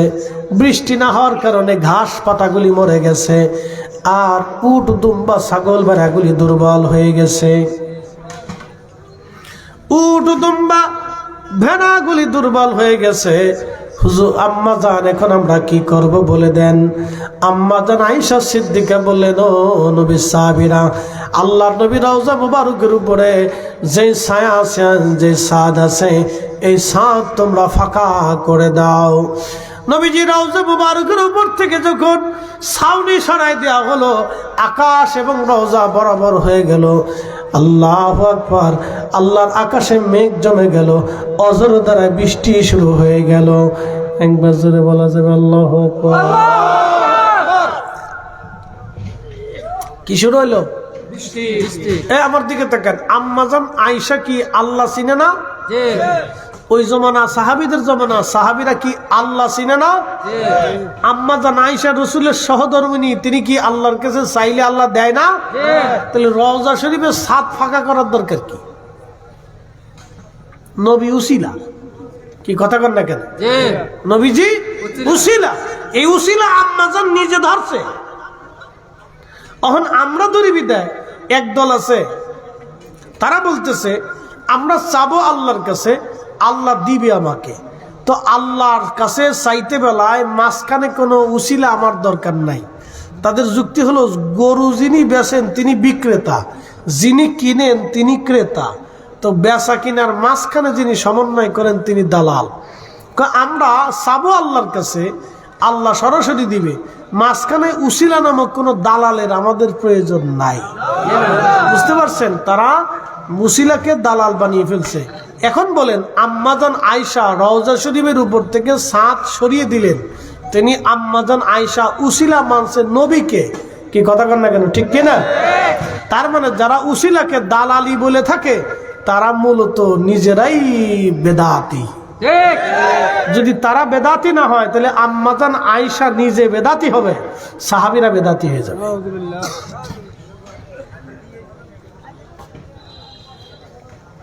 মনোযোগ দিয়ে। একাধারে 7 দিন বৃষ্টি নামলো। ভাই কতদিন? 7 দিন একাধারে বৃষ্টি নামলো। একাধারে 7 দিন বৃষ্টি নামলো। একাধারে 7 দিন বৃষ্টি নামার পরে সাহাবীরা আবার আম্মা জানের কাছে এসে বললেন, ওগো মা জননী, বৃষ্টির আর কোনো প্রয়োজন নাই মা, এত পরিমাণে বৃষ্টি নামছে যে মদিনার ঘর বাড়ি দুর্বল হয়ে গেছে, মাটির ঘরগুলি ভেঙে যাওয়ার উপক্রম হয়েছে, আর আমাদের বৃষ্টির দরকার নাই। আম্মাজান তখন বললেন, তাহলে আবার রওজা শরীফের ছাদ পুনরায় নির্মাণ করে দাও। আবার নবীজি রওজা মুবারকের ছাদ নির্মাণ করে দেওয়া হলো। যখন ছাদ নির্মাণ করে দেওয়া হয়েছে তখন অটোমেটিক বৃষ্টি বন্ধ হয়ে গেল। জোরে জোরে বলেন আল্লাহু আকবার। আমি যদি আরব হতাম মদিনারি পথ, সেই পথ দিয়ে হেঁটে যাইতেন নূর নবী হাজারাত, নূর নবী হাজারাত। হযরত ওমরের আমলে বৃষ্টি নাই, বৃষ্টির অভাবে মদিনায় দুর্ভিক্ষ লেগে গেল। লোকেরা বসলে, আমিরুল মুমিনিন, বৃষ্টির বড় দরকার, বৃষ্টির প্রয়োজন, বৃষ্টি নাই। হযরত ওমর আল্লাহর দরবারে হাত বাড়াইলেন, হাত বাড়ায় বলতেছি, ইয়া রাব্বি, আপনি জানেন নবীজি দুনিয়াতে ছিল, আমরা রাসূলের উসিলা করে আপনার কাছে চাইতাম, আল্লাহ আপনি আমাদেরকে দিতেন। ওয়া ইন্না কুন্না নাতাওয়াসসালু বিআম্মিন নাবিয়িনা, এখন আমরা নবীজির চাচা রুসিলা ধরলাম, নবীজির চাচা আব্বাস রাদিয়াল্লাহু আনহু রুসিলা ধরলাম, ইয়া আল্লাহ আপনি আমাদের জন্য বৃষ্টি দেন। ওয়া ইন্না কুন্না নাতাওয়াসসালু বিআম্মিন নাবিয়িনা, আমরা নবীর চাচার উসিলা ধরলাম, আল্লাহ এখন বৃষ্টি দেন। আল্লাহর নবী সাহাবী হযরত খাদিম রাসূল আনাস রাদিয়াল্লাহু আনহু বলতেছেন, তখন আমরা লক্ষ্য করলাম ফায়াসকুন, আল্লাহর আকাশ থেকে অজর দ্বারা বৃষ্টি নামা শুরু হয়ে গেল। একসাথে বলা যাবে কি মারহাবা? উসিলা আছে? একসাথে বলেন উসিলা আছে? সুলতান মাহমুদ গজনবী হাত বাড়াইছে, জুব্বা হাতে। জোরে বলেন কি হাতে? মুসলমানদের বিজয় কি শুধু তলোয়ারে হয়েছে না আধ্যাত্মিকতাও লাগছে? আধ্যাত্মিকতাও লাগছে। মুসলমানদের বিজয় শুধু তলোয়ারেই হয় নাই, আধ্যাত্মিকতা লাগছে।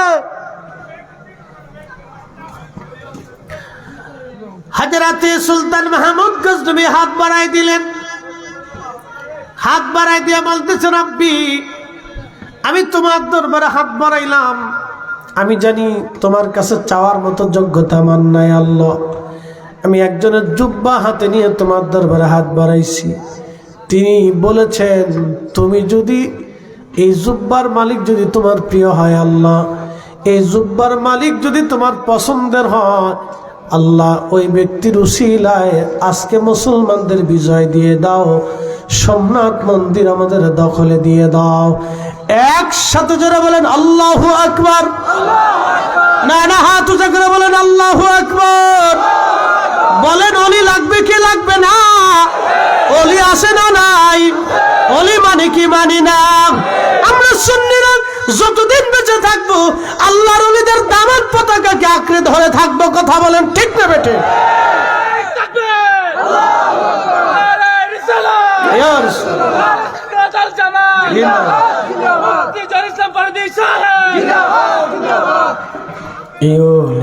আল্লাহর বাংলাদেশ, শহীদ গাজীর বাংলাদেশ, রহম করো আল্লাহ, রহম করো আল্লাহ।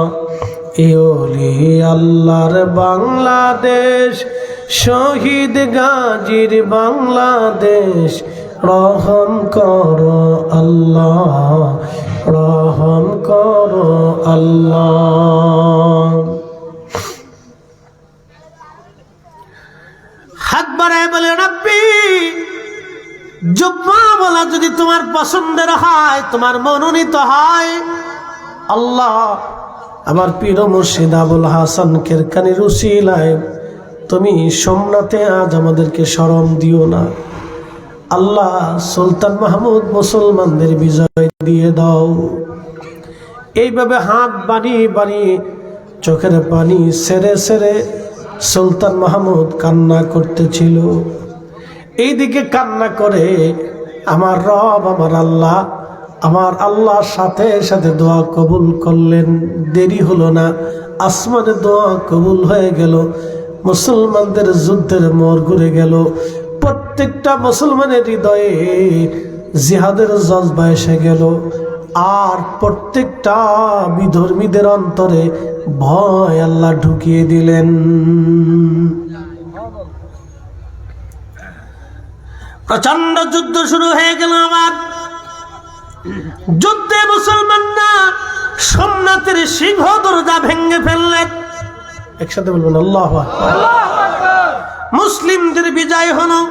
সেনা প্রধান এসে বলল, হুজুর, সুলতান, মুসলমানদের বিজয় হয়ে গেছে, আমরা সোমনাথ দখল করেছি। সোমনাথে কালেমার পতাকা উড়ে গেল। হায় হায় হায়। ও মুসলমান, কিছুদিন বিশ্রামের পরে একদিন রাত্রিবেলা সুলতান মাহমুদ গজনবী তিনি ঘুমায় রইছে। স্বপ্নের মধ্যে দেখতেছে হযরত আবুল হাসান খেরকানি রাহমাতুল্লাহ আলাইহি স্বপ্নে আসছে। এসে বলতেছে, বেটারে, আমার জুব্বা কি দামে বিক্রি করছো বলো। একসাথে বলেন না মারহাবা। অলি লাগবে নি? অলি আসেনি। অলি সারা বিজয় হওয়া বর্তমানে সম্ভব না, কারণ নবী নাই। নবীদের ছিল মুজিজা আর অলিদের কারামত। শাহজালাল ইয়ামানি মুজাররিদে যায় নামাজ বিছে নদী পার হইল। যদি আধ্যাত্মিকতা না থাকতো বাংলা বিজয় কোনোদিনই হতো না। ঠিক কিনা? এই জন্য একটা কথা মনে রাখবেন, এই দেশে আউলিয়া কেরামের ইসলামের অবদানকে কেউ যদি অস্বীকার করে তাহলে বুঝতে হবে সে তার নিজের বাপকে অস্বীকার করছে। কথা বুঝাইতে পারছি? নিজের বাপকে অস্বীকার করছে। ইসলাম আউলিয়া কেরামের হাত ধরে এসেছে, অন্যথা অসম্ভব। এই সুন্দর মজলিস আজকে তাদের অবদান, এই সুন্দর মসজিদ আজকে তাদের অবদান, এই আজানের ধ্বনি তাদের অবদান, এই কালেমার পতাকা তাদের অবদান, এই কোটি কোটি মুসলমান আউলিয়া কেরামের অবদান।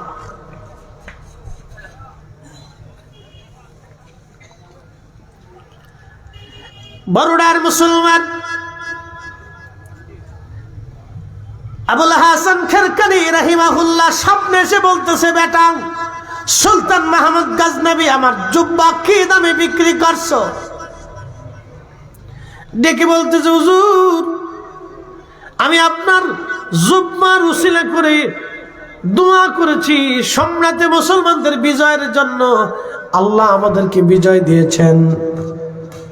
সুলতান মাহমুদ গজনবীকে আবুল হাসান খেরকানি ডাক ডাকায়, বেটা, এত কম দামে তোমাকে জুব্বাকে বিক্রি করতে বললো, বলো। তুমি আমার জুব্বা কম দামে বিক্রি করে দিলা। তুমি যদি বলতে আল্লাহ সোমনাথের সব হিন্দু মুসলমান বানায় দাও, আমার আল্লাহ সব মুসলমান বানায় দিত। একসাথে বলেন আল্লাহু আকবার। অলি লাগবে নি? অলি লাগবে নি? অলিদের দোয়া ছাড়া, অলিদের আধ্যাত্মিকতা ছাড়া মুসলমানদের কোনোদিনও বিজয় হয় নাই। কি কথা কর না কেন? নবীর মুজিজা ছাড়া নবীরা বিজয় হয় নাই, মুজিজা দিয়ে বিজয় হয়েছে। বলে, হুজুর, এটা আবার কেমন কথা বললেন? বলে দিয়ে যায়, ইসলামের ভিতরে একজন মহান জেনারেল ছিলেন, তার নাম খালিদ বিন ওয়ালিদ রাদিয়াল্লাহু আনহু। জীবনে কোনো যুদ্ধে তিনি হারেন নাই। পৃথিবীর অনলি 1% বিজেতা।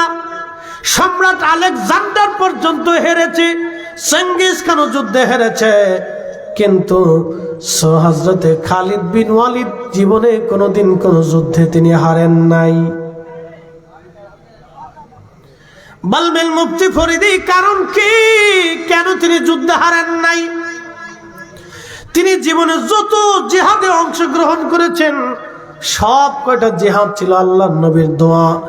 মোতার প্রান্তরে তিনি জিহাদ করেছেন, 2 লক্ষ কাফেরের বিরুদ্ধে মাত্র 3000 মুজাহিদ নিয়ে খালিদ বিন ওয়ালিদ জিহাদ করেছেন। উনি এক হাতে তলোয়ার চালাইতেন না, উনি 2 হাত দিয়ে তলোয়ার চালাইতেন একসাথে। উনি 2 হাতে একসাথে তলোয়ার একভাবে চালাইতেন। ডান হাতে যেমন শক্তি, বাম হাতে একরকম শক্তি ছিল। 2 হাত দিয়ে একসাথে তলোয়ার চালাইতেন। ওনার এই রণকৌশলটা পৃথিবীর খুব অদ্ভুত রণকৌশল ছিল। ওনার আগে বোধ হয় এইভাবে তলোয়ার কেউ চালাইতে পারেনি।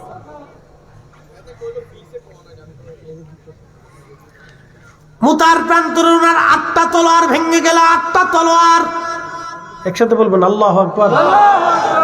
কয়টা তলোয়ার ভাঙছে? 8টা তলোয়ার ভাঙছে। যুদ্ধ করতে করতে, বুঝতে পারতেছেন, সকাল থেকে সন্ধ্যা পর্যন্ত যুদ্ধ করত। বলে কারণ কি? আল্লাহর নবী বললেন তুমি সাইফুল্লাহ। কি? জোরে বলে, জোরে জোরে জোরে জোরে। খালিদ সাইফুল্লাহ। বলে কারণ কি? নবী বললেন তুমি সাইফুল্লাহ, আল্লাহর তলোয়ার। জোরে জোরে জোরে। আরে রসুলের কথার ওজন কত বুঝে যান। আগে বলছি মুসলমান দুয়া ছাড়া বিজিত হয় নাই। নবীর এই একটা কথা, খালিদ বিন ওয়ালিদ জীবনে যত জিহাদ করেছেন কোন জিহাদে হারেন নাই। ওনাকে পৃথিবীর সবচেয়ে বড় বড় রাম সাম্রাজ্য, পার্সিয়ান সাম্রাজ্যের বড় বড় জেনারেল যুদ্ধবিদ, যারা যুদ্ধবিদ্যায় পারদর্শী ছিল, তলোয়ার বিদ্যায় পারদর্শী ছিল, তারা পর্যন্ত ওনাকে কোনো যুদ্ধে হারাইতে পারে নাই। ওনার সাথে মল্লযুদ্ধে যে আসছে জীবনে সে জীবন নিয়ে ফিরে যেতে পারে নাই। ওনার তলোয়ারের নিচে যে পড়ছে সেও কোনোদিন জীবন নিয়ে ফিরে যেতে পারে নাই। একসাথে বলবেন আল্লাহু আকবার। বলে কারণ কি? নবী বললেন সাইফুল্লাহ, কার তলোয়ার? একসাথে বলেন কার তলোয়ার? রসুল বললেন তুমি আল্লাহর তলোয়ার। আর আল্লাহর তলোয়ার কোন তলোয়ারের কাছে পরাজিত হতে পারে না। আল্লাহর তলোয়ার কোন তলোয়ারের নিচে পড়ে কাতেল হতে পারে না। একসাথে বলবেন আল্লাহু আকবার। কার দোয়া? নবীর দোয়া। জোরে বলেন কার দোয়া? জোরে বলেন কার দোয়া? আল্লাহ রসুলের এক দোয়ার কারণে খালিদ বিন ওয়ালিদ জীবনে যত জিহাদ করেছেন পার্সিয়ান সাম্রাজ্য, রাম সাম্রাজ্যদের বিরুদ্ধে, লক্ষ লক্ষ সৈন্যদের সামনে মাত্র 10,000 15,000 সেনা নিয়ে তিনি জিহাদে অংশগ্রহণ করেছেন। কোন যুদ্ধে ওনাকে কেউ হারাইতে পারে নাই। কার দোয়া? নবীর দোয়া। যারা বলেন কার দোয়া?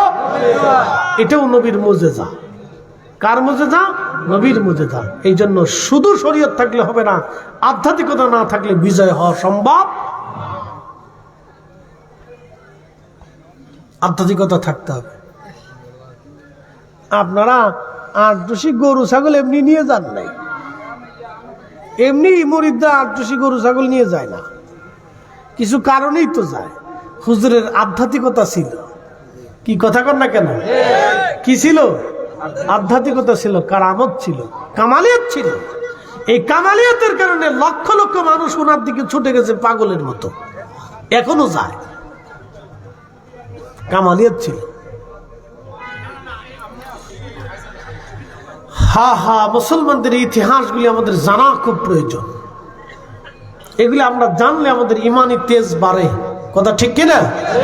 ইমানি তেজ বাড়ে, এগুলি আমাদের জানা দরকার। এই জন্য মুসলিমদের শুধু শরীয়তের বিদ্যায় থাকলে হবে না, আধ্যাত্মিক বিদ্যায় পারদর্শী আমিরের প্রয়োজন। তা না হলে হুদে ফিসে দৌড়ে কোনো লাভ নাই, বেহুদে পারাপারি করা। এই জন্য আমরা আলি আল্লাহ ভক্ত। দেশে বহু শাহজালাল আছে, কিন্তু ঘুরে ফিরে আমরা কিন্তু সিলেটের শাহজালাল রহমতুল্লাহের কাছেই যাই। কথা কর নাকি ঠিক কিনা? বহু মাইনুদ্দিন দেশে আছে, কিন্তু ঘুরে ফিরে আমরা খাজা বাবা আজমিরির কাছেই যাই। উগ্র হিন্দুত্ববাদ ইস্কন, ওরা ভাবতেছে খাজা বাবা আজমিরের মাজার ভেঙে ফেলবে। ওরা চিন্তা করতেছে না ও ইস্কন বিস্কন কোথায় চলে যাবে না, ও খবরও থাকবেন না, ও তালাশ করেও পাওয়া যাবে না। তাদের 14 পুরুষও খাজা বাবার সাথে যুদ্ধ করে পারে নাই, ইতিহাসে নাই, ইতিহাসে নেই, 800 বছরের ইতিহাসে নেই। বুঝতে পারছেন আধ্যাত্মিকতা?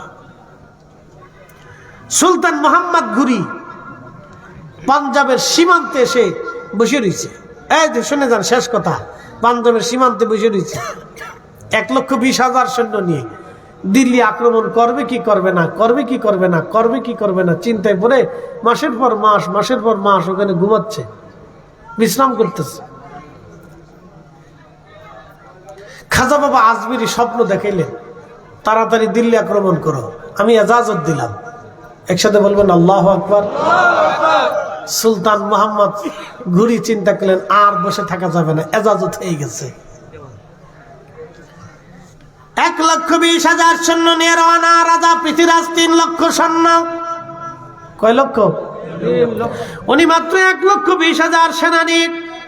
পানিপথ প্রান্তরে 2 বাহিনী একত্রিত হলো।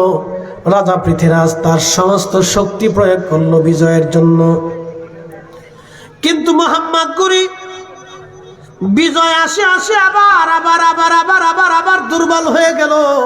মুসলমান ময়দানে দাঁড়াইতে পারে না। মোহাম্মদ ঘুরি তাড়াতাড়ি বললেন, সেনাকে বললেন দ্রুত গতিতে যাও। খাজা বাবা আজমির অবস্থান করতেছেন, হুজুরের কাছে যায় আমাদের পরিস্থিতি জানাও। দূত এসে ঘোড়া ছুটি দ্রুত গতিতে খাজা বাবা আজমিরের বারগাহে এসে জানাইল, হুজুর যদি দোয়া না হয় আজকে মুসলমান বিজয় হবে না। আল্লাহর ওলির কদমে মোহাম্মদ ঘুরি আমাকে পাঠাইছেন, হুজুর দোয়া করে দেন, মুসলমান ময়দানে দাঁড়াইতে পারতেছে না। খাজা বাবা আজমির থেকে বের হয়ে 1 মুষ্টি মাটি নিয়ে বিসমিল্লাহি আল্লাহু আকবার বলে পানিপথের দিকে নিক্ষেপ করলেন। ওই 1 মুষ্টি মাটি গুলি এসে পৃথ্বীরাজের প্রত্যেকটা সৈন্যদের চোখে মুখে এসে পড়ে গেল। জিহাদের মোড় ঘুরে গেল, মুসলমানদের ঈমানের তেজ আরো বেড়ে গেল। পৃথ্বীরাজের সৈন্যদের অন্তরে ভয় ঢুকে গেল। ভয় দিয়ে দিল কে? না একসাথে বলেন কে? তাহলে মাটি কার? নিক্ষেপ করলো খাজা বাবা আজমিরি, ভয় ঢুকাই দিল আল্লাহ। বলেন ওলিদের দোয়ার দরকার আছে না নাই? বাস মুসলমানদের বিজয় হয়ে গেল। ওরা জানে না যে 1 মুষ্টি ধুলিতেই কাজ হয়ে গেছে, বাকি কিছু লাগে নাই, 1 মুষ্টি ধুলিতেই হয়ে গেছে। তো আল্লাহ আমাদেরকে আউলিয়া কিরামগণের মহব্বত দিয়ে দিল উজালা করে দিক। সকলে বলে না আমিন। যেহেতু এটা তরিকতের মজলিস, সেই জন্য কথাগুলি আমরা বললাম, এগুলো আমাদের জানা দরকার। আমরা ইতিহাস ভুলে যাচ্ছি। আমাদের ইতিহাস বড় মজবুত, কথা কোন ঠিক কিনা? আমাদের ইতিহাস কি অনেক বড় মজবুত। আমাদের আউলিয়া কিরামগণের ইতিহাস বড় মজবুত। তাই জন্য আমরা আমার পীর মুর্শিদের কাছে গেছি, উনি আধ্যাত্মিক ক্ষমতার অধিকারী। কথা বলেন ঠিক কিনা? অনেক মজবুত ওলা পাওয়ার আল্লাহ আধ্যাত্মিক ক্ষমতার অধিকারী ছিলেন। আল্লাহ তার অলিদ বরগাহে যাওয়ার তৌফিক সুযোগ আমাদেরকে দান করছেন। এই জন্য শুকরিয়া আদায় করে বলেন আলহামদুলিল্লাহ। এসেছেন